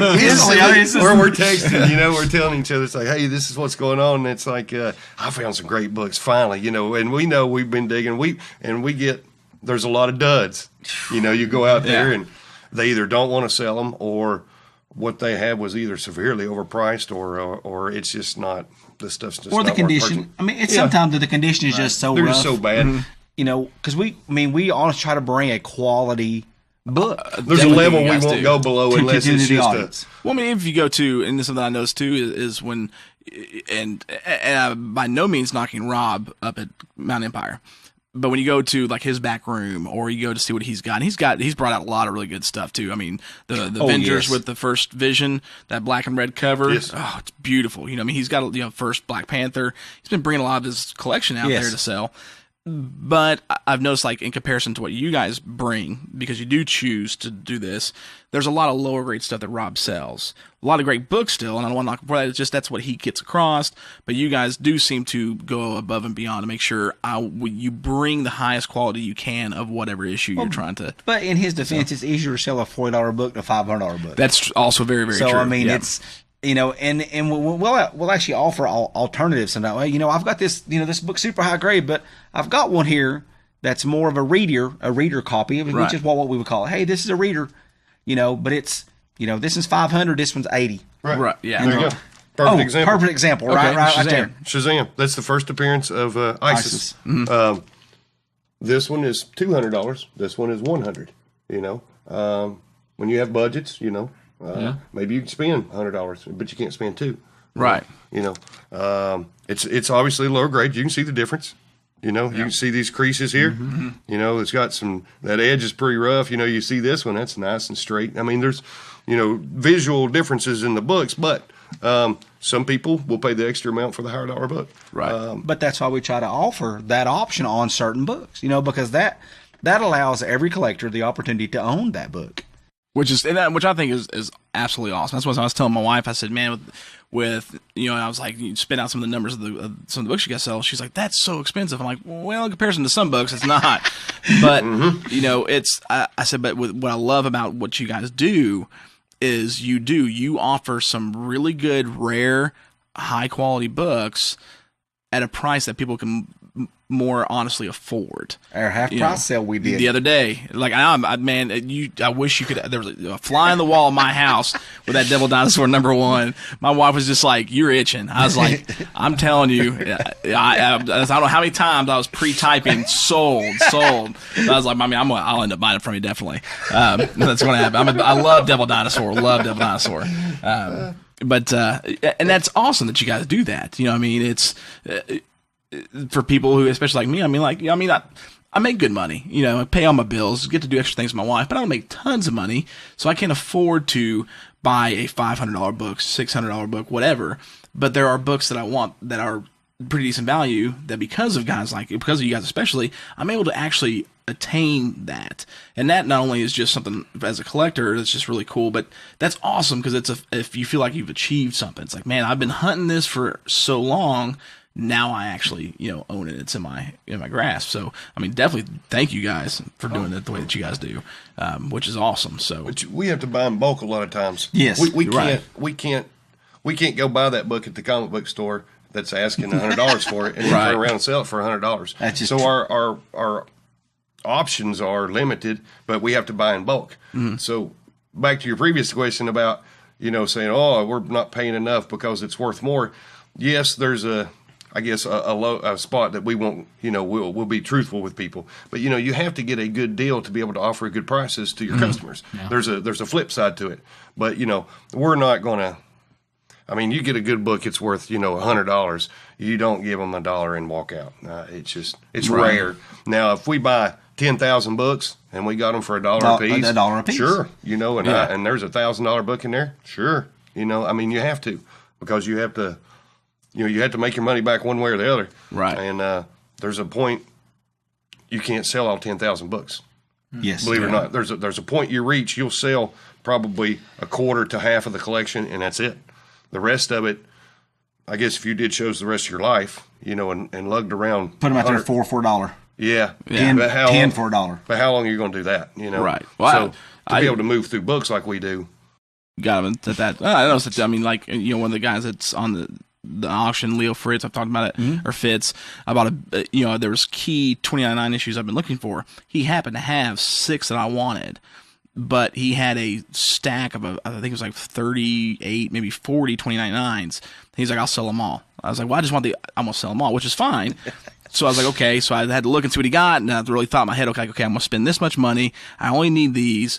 I instantly went to, how can I sell the rest of these? Because I don't need to keep a hold of them.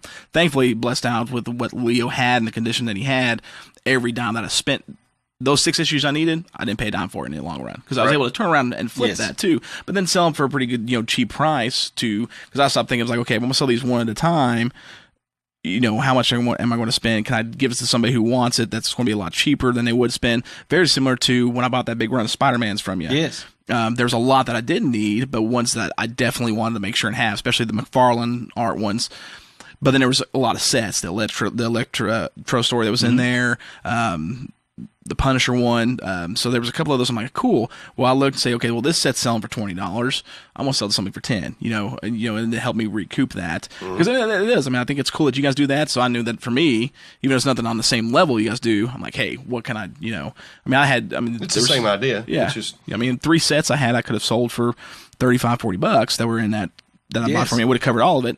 I sold it for 20, to a friend, to Tyler, our co-host, because he's getting into it. So I just think it's really cool that you guys do that. So and we keep some books. Yeah, I'm sure. Yes, I mean, there's a few here and there. It's like, because you have all the time. You just need to keep that book. Yeah, don't sell that. I said that 100 times. Don't sell it. And then now I'm like, okay, and I was bringing it over and show Jess. I'm just so excited. I'm like, I'm keeping this one. He said, "Oh yeah, don't sell that one." So we just and then even my wife. I mean, she gets on me. She's like, "We need to keep some of those." And I'm like, "Well, but what if you never find it again? What if you never have the opportunity to pick up that book?" And now I'm like, yeah, well, typically wives are right. But anyway,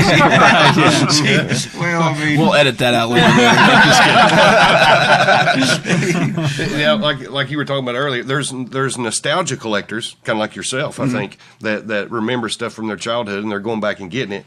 And some of the books that I had when I was younger that I sold, I see now and I like to get. But there's also the I guess you call it the hardcore collector that wants issue 1 through 800. Complete run. They don't care what this. Or you also have the people that are investors now. Investors, speculators, and some, all they want is key issues. They want the first appearance of this. They don't care what number of Hulk 181. They don't care. I want that issue. And then I want an X-Men book. Or I want an Amazing 300. I don't care about 301 or 299 or any other book Amazing Spider-Man is, but I want that one book.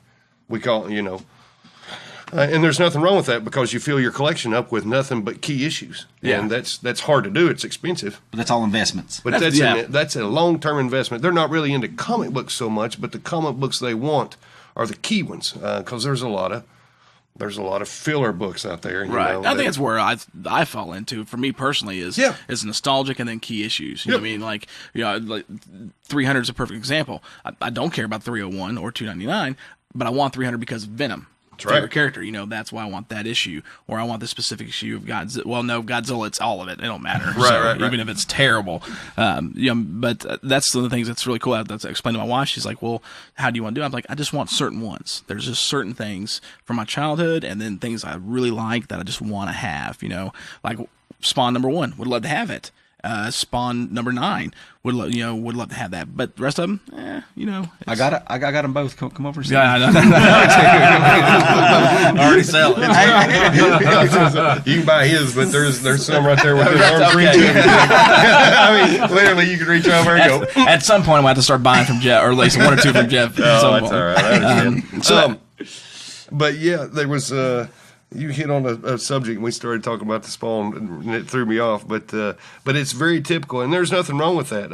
I've kind of turned into that. I got my, I collected Amazing Spider-Man, and it's there, got it.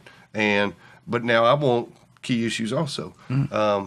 But what happens is like you get the Amazing 300, and we see, they got it, they're happy with it, everything's good, and then a few weeks later.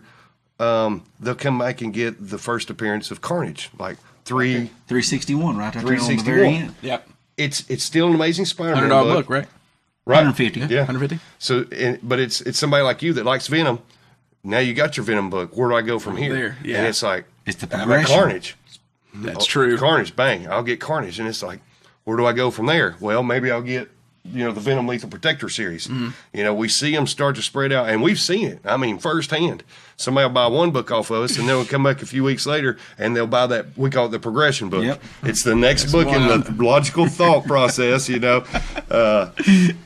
we'll get some. We'll sell a book, and we'll get it out to them. It's the third appearance of the Punisher.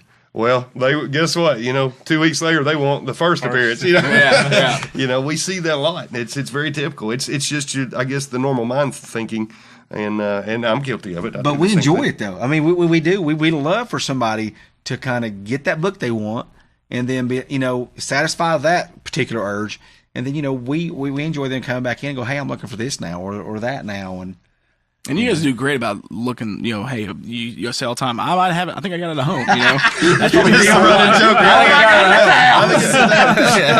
It's like, I tell you, I'm going to bring about 200 books. That's a typical what I'll bring.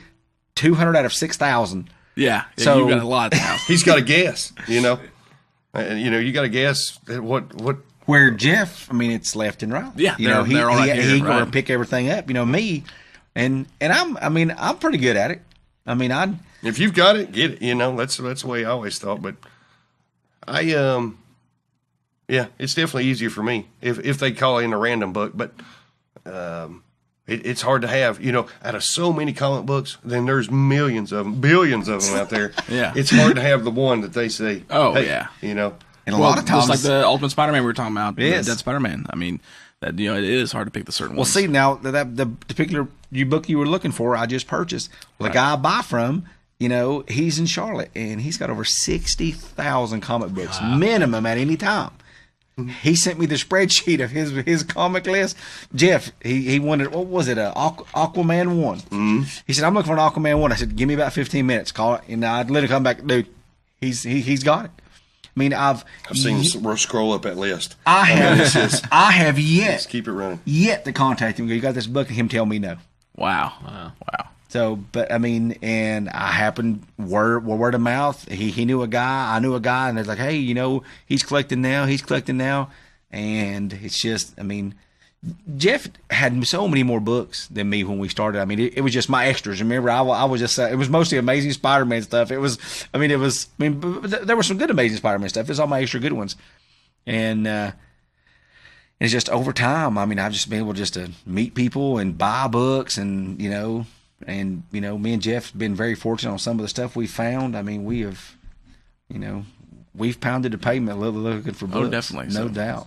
All right, well, so with what we got, Jeff, or any of these, what are some of your favorites? What are some of your key issues you're like, man, right here, I'm glad I picked this up? Which I know you threw a few up for the show. I didn't know what ones you had on here. And most of them, like Amazing Spider-Man. Amazing Spider-Man is what I've collected since the beginning of my collecting. That's what of course, the issue I showed you. That's a 300 right there. That's the character. That's my character right there. I love, and I've actually expanded out into like Captain America now and some things like that. That's awesome. So for those who don't know, Captain America did not have a Captain America #1, correct? His that's first right. appearance was 100. Was that one? That's his first solo book, if you will. Yes. And this here, that's the first appearance of Deadpool, which everybody's seen the movies now. Yeah. This book, up until just a few years ago, was in the dollar bins. Yes, just really? like any other book. Yes, and now the Invincible's always been a little bit different. This one was short printed, hard to come by, and I bought this out of a larger collection. I bought about 4,000 books, and I don't mind telling you, I paid like $1,500 for the 4,000 books, and that was one of the books that happened to be in there. Right. And I didn't even realize it at the time. I saw it, and I pulled it out, and I set it down, and I thought, because there's a lot of books that look like reprints. Mm-hmm. And then once I went through all these other books, I came back to it, and I looked at it, and I said, that may not be the reprint. And I knew it was like a couple $100 book. And I actually sent it in. It was in such nice shape. I went ahead and sent it in and got lucky enough to get a 9.8. But wow, that's awesome. That's the first appearance of Spider-Gwen. Spider-Gwen. I want to call her Spider-Woman, but it's the first appearance of Spider-Gwen. Of course, the first appearance of Venom in the black costume. Yep. That's the key issue for me. And this is kind of a different scenario for me. This is an X-Men #1. It was a blank cover. A guy at a convention actually drew it. His name was Carl Allstetter. He actually drew the Cyclops and everything and signed it. And then here's all these other guys that have drawn X-Men books over the years. It's got 7 or 8 signatures on it. It's just a neat and different book. Yeah. Mm-hmm. And one of a kind that's sitting there. There's not another one that looks like that. Yeah. Then the Fantastic Four #1. Bought it, and that's one of those books you just don't know. You got to be very, very careful. You don't know if it's hard to tell if it was restored. or anything like that. But it did, obviously, and where it came from, the history of it, I wasn't too worried. But that's a key issue, especially if they'll ever reboot it and do something good with it. Good. Well, I think even just for comics in general, especially with Marvel, I mean, that's almost historic, Oh, yes. Yeah, I told Bub, I said, the one thing I like about it, the way they actually put it here, it says, origin and first appearance of Fantastic Four, Marvel's first superhero team. And it's like, It calls it out. That is the start of the entire Marvel universe. That's awesome. That's kind of where it starts.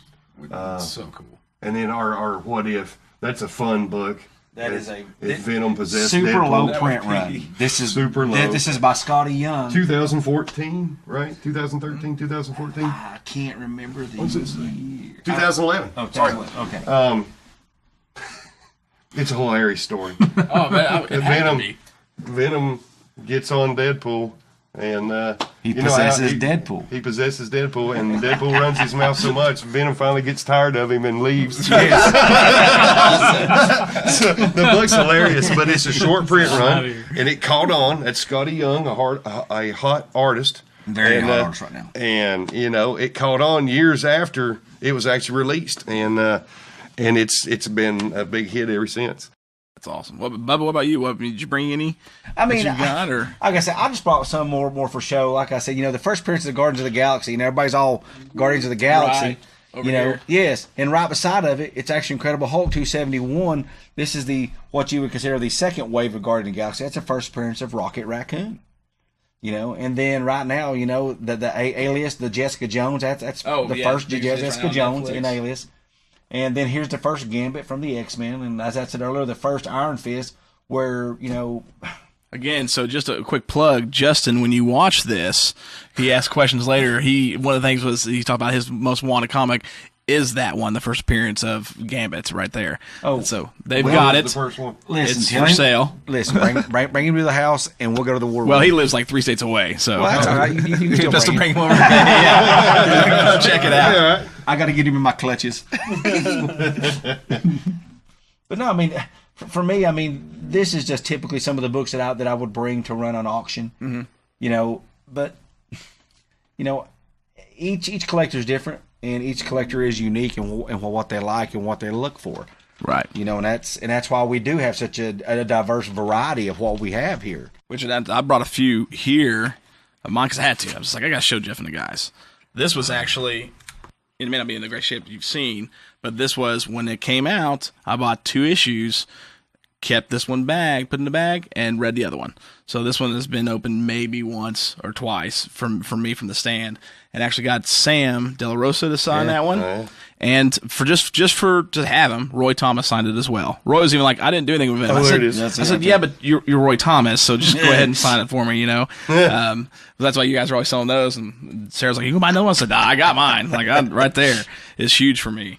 I love the autographs. I love the fact that I've got just the newsstand and the stamp, both signed by Rick Leonardi, which is awesome, which is why the Toy Biz, if nobody buys that, it's going to end up being mine. Yeah, you definitely need that Toy Biz variant that I have now. Oh, got to. Because I'm such a huge, Miguel O'Hara, for some reason, I loved his Spider-Man more than Peter Parker. I was a big fan. Of course, starting out, that's where it started for me, really, was 29.9. It's nice. Now, this one is, of course, again, Godzilla Fanatic, signed by Arthur Adams, the color special. And, it's in, I don't even know that there's actually a spine break on this one to be that one. Let me look at it, and right there. I'll destroy your dreams. They call me the Dream Crusher for a reason. And there's some other cool ones. Sometimes it's like, we'll turn on all the lights, or take it outside in the sun. Sunlight. Sunlight is like the ultimate kill. That's the telltale. Yep. Yeah, I see one. It's nice, though. Yeah, I loved it. Then there's just a couple other ones. Conan with Roy Thomas. 88. Yeah, it's good which classic stuff. Oh, love it. You like Conan? I do. I've been starting getting some of his comics now. So. Well, you need to let me sell you a bigger run of Conans. Well, that may have to happen here in the near future. Super cheap. after you get your Venom and stuff like that. So Roy Thomas signed that one because obviously he wrote the first 100 issues. Roy Thomas signed this one. I do like that. Very nice. Which I thought was really, really cool. I got Jeff Isherwood to sign Conan the King, which ones he did, which I thought was great. Not the best one. I may actually see about you guys pressing this because it's going to fold. As far as the condition of it. But I love the cover of that. See, you just don't see that book a lot right there. No. And see, and that book was actually stapled at the factory, it was stapled crooked, and that's why it looks like Yeah, that. it's not really. It's not really something that happened to it. No, it's just a manufacturing defect. They don't count off for They all don't count off. Do they not? Okay, No. I didn't know if they would or not. So Anything done at what's the manufacturing process. And see, like we were talking about, and I don't mean to go backwards, but like the Star Wars, see where it's got a little bit of surface dirt on it? That's what can be cleaned off. okay, I can take that and make it just, white. Just See, the that's appearance awesome. is much better. Yeah. You know, that's something I see as a collector. Boom, that hits my eyes, and it's like, oh yeah, it's just surface dirt. It doesn't. It's not hurting the book, but that stuff can be cleaned off. It just brings the appeal of the book which would be great. higher. Gasoline. This is one I'm Gasoline will take stoked. it right Gasoline and blow torches. I mean, I love that I got to pick this one up. That's the X-Men First Sentinel? 16. What is it? What's the? I was trying to think. Is that First Sentinel? I can't remember. No, My can't think. X-Men is weak unless it's a later key issue. So that I could not tell you. I like Still, the I old mean, costumes. You were definitely right. I mean, the book's a 2, I was thinking, two and yeah, a two. half. Some, maybe a 3. And back to your question before, you know, it's a nice book. Don't get me wrong, but to spend $100 to get it graded, and it's No, and it comes back a 2 or maybe a 3, that's fine. But you know, it doesn't help the book any, except if you want to preserve it. Preserve really. the book. gotcha. I just you see- know, that's books we don't recommend be sent. A lot of people ask us that, but See, if but it were me, I wouldn't. It's too expensive. Yeah. pressing and cleaning does not help a book like this because pressing and cleaning does not take away spine breaks, color breaks. I mean, now if it's got an indentation in the spine or even on the cover, pressing will take that out. You know, sometimes, not always. So sometimes, I mean, you can press and press and press, and you'll still be able to see it. So I love the Spider-Mans. And of course, big Cap fan. So if you're getting these, I thought these were pretty cool. Pick these up really, really too cheap. I mean, giant size number 1. I love it. Annual number Well, 2. and that's kind of a dream. Oh, sorry. Go ahead. Go ahead. No. I was going to say that's kind of a picker's dream. It's where you find something really nice and you know it's worth a lot of money and you pick it up for nothing. That's kind of everybody's got that kind of Hope. hope. You know, I picked it up for $1. We get people that post stuff on our site. It says, "Look what I picked up for 50 cents at the yard sale." I mean, I see them. They post pictures to us. We always congratulate them. I mean, I always It's say, like, dude, good great job, yeah. find, man. You know, because we're as happy for them to find books out without even buying it from us. I mean, it's just. Oh, I we love know how it. hard it is to Yeah. come across. When some of my friends be like, "Oh man, I picked up this," Is that right there? You know, issue, and I was like, "Man, this is great." Yeah, anything with Hitler or the swastika, always buy. That's why I tell people. I don't care what on the caps stuff. any book. It'll always be worth something. Did you put it there we up? go. Oh, yeah. We sold it. It was a Teen Titans book. We had something, but it had Hitler on the front. What was that? I can't remember. It's not a Teen Titans book. It's not. I don't It's remember something what it else. is But now. anyway, anything that's just kind of rule of thumb. Anything you see with a swastika or or maybe Hitler or something like that. I don't know what it is about those books. I guess People just want it. they kind of put it to an era. You know, Right. You know, that's when these wars were going on, and they can relate to that. And all those books, if you're looking just in the guide, they seem to be more expensive and more sought after. It's not anything to do with a swastika or Right, anything like it's that. It's just it ties you to an era. Yes. You know, like your Spider-Man, your 9/11 issue. Yes. You know, it's an all black cover. Hard to find in high grade because it's a solid black cover. You bend it one little bit. And Yeah. And that white sticks through like a shining beacon. Right. But I mean, it's there's books like that. Even if you're not a comic book collector, they see these things and figure out what they are. There's people that want those books outside of comic book collecting, kind of like when Superman Yes. died. You know, there's several books when Spider-Man got married. You know, those kind Right. of things. When Aunt May died. When Aunt May I mean, died. Amazing Spider-Man 400. That's. I mean, there's a tombstone. I mean, that's just what the cover is. oh wow. It's a tombstone, That's crazy. and it's embossed. Yeah. Wow, that is super cool. Man, that's awesome. All right, so I won't pull all these out, which I mean also brought because I thought it was cool. It's my oldest. I like Spider-Man. Man Wolf. Oh, Man Wolf! I love First Man Wolf appearance of too. the Man Wolf. Saw that, I was like, yeah, I gotta See, grab this it's- one. These are kind of. I mean, these are kind of books that See, I get excited. $4. about. That's what I picked it up for. $4. Good deal. See, we always say, there's a sweet spot of what people can afford, and say I'm going to go out today and I'm going to spend $20, $30 on comics, and then you see this, and it's like, hey, I picked that up for $4. $4. I mean, that's great. Oh man, I was so stoked getting that. I might want to pull these out, but there's two I just wanted to show. One I thought was really, really cool, and which you may even have, Jeff. But since we always talk about the Devil Dinosaur, right there were 22. So no. You don't got that one? I don't have it. Oh man, Godzilla and Devil Dinosaur. They were actually together in 21 and 22, but the cover on that one, I just absolutely loved it. Well, loved it. Neither one of us really collect Godzilla though. We merely purchase. Typically, we'll get 1 through 3 at the most, and that's what we kind of. Oh man, I've got all 24 multiples of each issue. Multiples mainly like issue 20, which has got Godzilla fighting the Fantastic Four. 20 needs to talk to Jimmy. Yeah, I know. 23 and 24 when the Avengers are in there, got multiples of those. You know? Right. Which Spider-Man's only in it for a brief second, takes a picture of Godzilla and shoots off. He's like, no, I'm not getting this. Out. Yeah, I'm out on this one. I never knew that they even crossed over. I had no like clue. it. That's awesome. And this was pretty cool because I wanted to get some questions on you guys from this one I picked up recently. It's got a tear, which, I mean, if you pulled out, you would see it's somewhere around here. But an older Ghost Rider with Doctor Strange. I thought that was pretty sweet. I didn't know much about it because I'm just now starting to get the Ghost Rider stuff. I used to have a set of Ghost Rider. That was one of the things I sold. I had 1 through 81 of Ghost Rider of the original series, and I sold them all. That's one of the things, and it pains me when I see Ghost Rider books nowadays because that's something that I had every one of them. Now see how there's a wave in the book. Now pressing may help that. There's a good chance. That's why when Man Things I brought them, but that's what I was talking to you about was pressing to get that little wave out on those. It very well could. It just makes the book more appealing. Which I thought the coloration on that one, as far as the color, it just looked the really good. even with the spine break. I mean, it's a lot of people, and I'm big on color books. I like books that were. See, when they do a print run, they pour the ink in there and they start printing these books, and the ones at the beginning have a lot more vivid colors than the ones like at the end of the book. You'll see the same book, but it's got multiple color depths. Right. And I'm real picky. Even though the book may be banged up a little bit more, I like a book if it's got more color.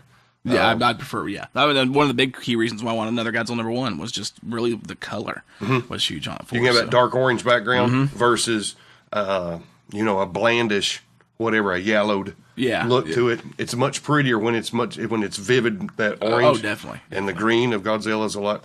I had those Iron Man, the first print of Jim Rhodes when he did the first Iron Man costume. You could tell one was earlier in the print run because it was blue. Toward the end, it looks purple. Right? Remember those two covers I had? Yeah. And it actually. I remember. Did you show them off one of the auctions? Yeah, I did. And then when I showed it, everybody's like, "I want that one." I'm like, "Well, which one?" And for the one, they were 300's the same way. 300's the same way. Absolutely. Right. You get some that's got more red. Yeah, I can. The 300 is more red. This was probably halfway through the print run or whatever, or at least one of the print runs. Toward the end, you can actually see there's black writing on the back. You'll be able to see it through the yellow. Okay. On the later print runs, you can actually see it. So you can about tell. Some of them are just oranges. Print, yes. Definitely learned a lot with that. So, well, guys, let's because I'm just for time wise because we're about almost 2 hours into it. Oh, sorry. No, it's okay. It's so much fun. This is great. This is awesome. Let's just jump into the superheroes and video games. Let's more short a little bit because I mean that we could talk about forever too. Because I mean, I love super video games.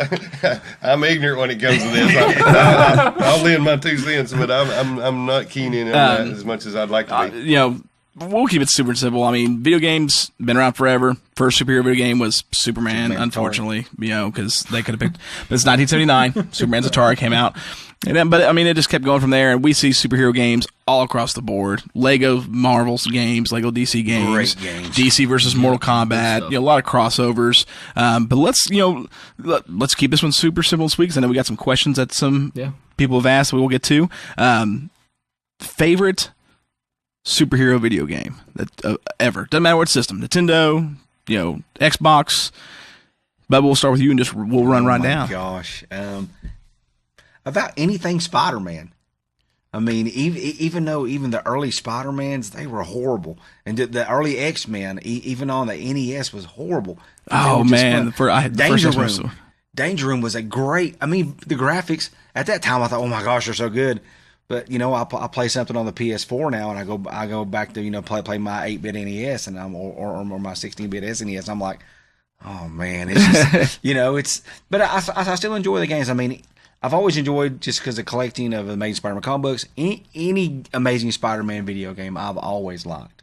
So I mean, it'd be hard for me to narrow them down because they all have good and bad in every one of the games. But anything Amazing Spider-Man would be my favorite. I can agree with that. Actually, a friend of mine and somebody who listens to the show we were talking about the Spider-Man game for Super Nintendo. Yes. Which was still a good game, but we felt that it was a big letdown because you had, prior to that, the Maximum Carnage game. That's right. And then Separation Anxiety. That's right. And the all Spider-Man SNES games. Yeah, and the Spider-Man used the same engine, but somehow it became more constricted. Yes. Then the other ones where I was like, well, how did they mess that up? Considering you had these two phenomenal games and then you used the same engine on Spider-Man, but you were limited. Well, they already had comparison. They already had the platform there.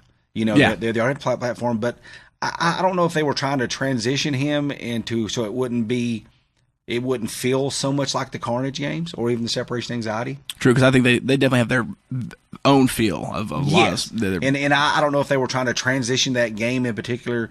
So it felt like it was its own game, possibly, but I do agree. I do agree with that. So that's still a good game, but yes, it was still a good game. So Jeff, what about you, man? Mm. No, Fortnite. Fortnite. The Thanos mode in Fortnite. There you go. Which was super popular. I've not played a lot of games with superheroes in it.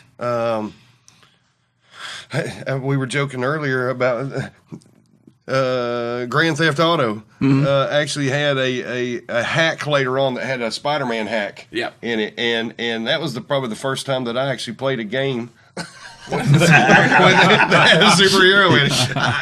I like the first person shooter killer games, those kind of things. So I never was. It was either like back in the day Doom or something like that. Doom. I'm fixing to start playing the Brutal Doom mod here soon. I saw where I can finally get it and how to install it. I'm like, I gotta try this out. Doom 64 is still the best. Oh, that was good. Doom 64. When it comes to the first, GoldenEye 64, I think it was a little bit better than Doom, but Doom 64 was when it comes to first person shooters on consoles. That was tough. That's what I grew up on. So I didn't really, of course it started with Atari and stuff like that. But as I grew older, it was first person shooters for the most part. So there's not a lot of superhero first person shooters. So it was always your Call of Duties and things like that. So no, I don't think it was pretty close. That was actually pretty good. I don't know if you ever got around to playing it or if you can. It was first person, third person mix, where it's kind of like that over the shoulder. But Spawn the Eternal for PlayStation 1 was a absolutely phenomenal game. That was such a good game. And being on PS1, it was a difficult game. Oh, very difficult. I don't know that I actually ever beat that one, to be honest. I mean, it was very difficult. I can't remember if I ever beat it or not, but typically I can run through a video game rather quickly. Now, the Spawn for Super Nintendo was pretty good, too. It was very good. It was awesome game. That one was really good. Matt, what about you? Favorite superhero game? Well, we talked about it earlier because I didn't play too many for like Nintendo, but I remember for Sega Genesis, it was Batman Forever. Oh, yeah, you brought that up. Great movie. And No, not the movie. You're talking about the game? The video game. Okay, because we won't get into the Batman movies. Bad, yeah. Batman and Robin? Yeah. Terrible? Yeah. We know that. Okay. Yeah. Another thing we argue about, too. Yeah, video game. My bad. Sorry. But also, even more recent, too, is the Injustice series. I love playing that. Is a great series. I love playing those video games. Great series. It's great. I think because the Injustice series is why the DC versus Mortal Kombat was not as good. Did you ever play either of those? I'm not a big Mortal Kombat. I mean, I like Killer Instinct. That was a great game. I was Fulgore, and I would flat rip your world up. That was awesome. So good. Batman Forever was a good game. I remember Batman Returns was pretty good too. Batman Returns was very good. Like that one. Both my sons played that one a lot. They had, it's on their little ATT Genesis, came up built into it. But like, Dad, we got to have the actual cartridge version. I'm like, well, yeah, absolutely, it's Batman. You got, I'm okay with that. Where they're like, oh, look, it's Sonic. I'm like, it's on the console itself. You don't need that. Batman, yes. They actually just watched me. My son did play Maximum Carnage last week, and so when it comes to the superhero games for me, Maximum Carnage all the way. I mean, obviously Venom, but that game was, I thought, absolutely top notch. I loved it. Separation Anxiety was pretty good too, and there's a lot of good ones. I mean, Spider-Man for the 64, was phenomenal. And that was just straight Spider-Man. I mean, that was the first game I ever played when I picked it up, where I literally, and not in the sense of like when you play Zelda, you're like, man, this is such a big game because it's long and so much stories. Yes. But that Spider-Man was the first game that I played where I felt like this is a big world I'm in. Well, that was one of the early open world concept games. Yep. I mean, it wasn't completely open world as in the sense that we get in a lot of the PS4 games and then Switch games as well, like the new Zeldas. I mean, you could run out of city, but it took very long time. It took an extreme amount of. I mean, you had to be purposefully trying to do it. Yeah. But yes, I think that's what made that game kind of a pivotal game for all gaming systems. Was the way they built the world. Yes. Because I remember I would just spend an hour just web swinging. I loved it. It was so much fun. It's like, man, I can actually, instead of just web swinging from one side of the screen to the other, in the side scrollers, I could just go and be Spider-Man. Go to the highest point in the city, and that's where I would start. Oh, yeah. It was so much fun. Loved it. But yeah, that's something we go through. But I mean, superheroes are huge. We love them. Superhero video games. I mean, Jeff, there's a lot you gotta catch up on. I gotta catch up. You do. Go get you one of those SNES classics. I'll mod it for you and get you like every one. So it's good. So I didn't play a lot of those, of course, but I spent a lot of time on adventure games and open world concept adventure games, and just played a lot of that, and then graduated to first person shooters. I was one of the zombie boys, playing zombies, whatever it was, Nazi zombies or whatever. But now with kids, my focus has changed a little bit. It's whatever they're playing, because if you want to spend, it's not family time with them. It's different. If we were to go to town and do something, or do something together, if you can spend time with them playing the games. And it's whatever game they're really playing now. It's what I play. I like that with my kids the same way. My boys, we've been playing for a while. Serious Sam on the original Xbox. I'm amazed because they're 4 and 6, and they're playing this first person shooter. Especially, I don't know if you've played Serious Sam or not. I've seen it. It's insane. Like even on the easiest difficulty, you walk in a room and there should be 20 bad guys in a normal game. There's like 80.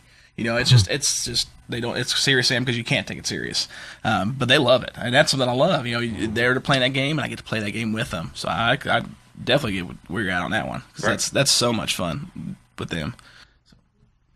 All right, well, Matt, you want to move into the Q&A? Yeah, we got a few questions here. We'll just keep on the video game track, and then we'll go back to the kind of in with the comic books again. And I'm not sure who else played these games, but anybody can chime in. What was the better multiplayer arcade game? X-Men, Avengers, or TMNT? My vote goes TMNT. TMNT was awesome. Yeah. I have to agree. It was so good. Full-size stand-up? Yeah, there was. Yes. Turtles. Because anybody could jump in at any time and go with you. Yes. Yeah. Drop the quarter and you're good at that. That's why I liked it, because they could actually join in a game, a game in progress. So I agree with that. Yeah. Favorite Arkham game, Batman? We're talking about, so this one's Justin's questions. Yes. I didn't mean Bubba's. We're talking about the original. Yeah, I feel like the original is the best. It is. In my opinion, I do. Yes. I mean, every bit of it. I mean, the other ones are good. Don't get me wrong, but I think and I don't know if it's where they kind of introduced it, and it just has a better feel and a better flow. But the original. With the dynamics of the game, I definitely think the first one was the best, because when you move into Arkham City and Arkham Knight, it's way more open. But I think the claustrophobia of the first one, being inside Arkham, is really what made that game. And it makes it more challenging because, I mean, you're actually closer to everything happening, instead of you having to search for a battle at times. Right. Awesome. Okay, this goes into some your comic books, and we've kind of touched on a couple of these already, but do you remember your first comic book, your first issue that you ever read or that you ever picked up? Blue Beetle #2. Blue Beetle #2. My dad picked that for me. Amazing Spider-Man 284, right there. Right there. I should have brought Blue Beetle #2. I don't know why I didn't. That would have been really cool. Amazing Spider-Man Issue unknown. somewhere in there. Danny Briscoe, if you ever hear this, let me know what it was. Tell me what that book was. I feel like a schmuckatelli. That's awesome. Actually, I remember a human fly book. My cousin collected, and he had a human fly. You know, there was like, I'm not sure how many books, to be honest with you, but there was several books, and he used to have a human fly book that had Ghost Rider on the back of Human Fly's motorcycle or vice versa, and it was a very cool cover. And I remember seeing that book, and that image of that book is burned into my head. But it's not a book that I owned. But I can remember seeing specific books back in the day, and we're talking about I'm getting back when I was 8. You know, I can remember seeing these books, but I didn't physically own them or never bought them. But I don't know what issue that is, but I know exactly what you're talking about. I saw it up at Rob's. So the Human Fly. He's like number 2 or number 4 or something like that, because Human Fly didn't do that many books. 12 issues maybe or something. I don't know. But very cool book. But that's cool. I can remember stuff like that. It's just it's kind of neat when I see them. It's like nostalgia galore. You know, nostalgia. Yeah. Great. All right. Let's see. What is the finest book in your collection, and do you have like a Holy Grail type book? Or is that the same one? Amazing Spider-Man 129, The First Appearance of Punisher. I mean, and then probably Amazing Spider-Man 50, First Appearance of Kingpin. And that's probably my two favorite books. And see, we both collect Amazing, so yeah. I mean, he's quoting the Grail books of Amazing Spider-Man, which is good. Yeah. I got an Amazing Spider-Man 1, but it's in a lower grade. It's kind of like the Fantastic Four. I mean, that's a Grail book, really. Oh yes. It's not super high grade, but it's I mean, it's a higher end book, that's for sure. Right. It stands. You know, you get some of these books, and then you get some that are $2,000 and $3,000, but then there's one there that makes a mark at $10,000 for that one book. Yeah. Yeah. I mean, you're talking about a substantial book. I think for mine, I mean, I like the older X-Men is definitely one that's probably worth a lot. But I think for me, my favorite, again, not worth a lot, but to me, Spider-Man 29 number 1, both autographed by Rick Leonardi, the newsstand and the stamp version. My Holy Grail, number 300, Amazing Spider-Man up there. I mean, that's the one that's What's the modern age Grail as far as I'm concerned. That's best of modern age Holy Grail. Being the Venom guy here, I love it. So. All right, and how do you guys find cheap but good condition comics? I know it's luck. I mean, it really is. It's a lot of hard work. A lot of hard work.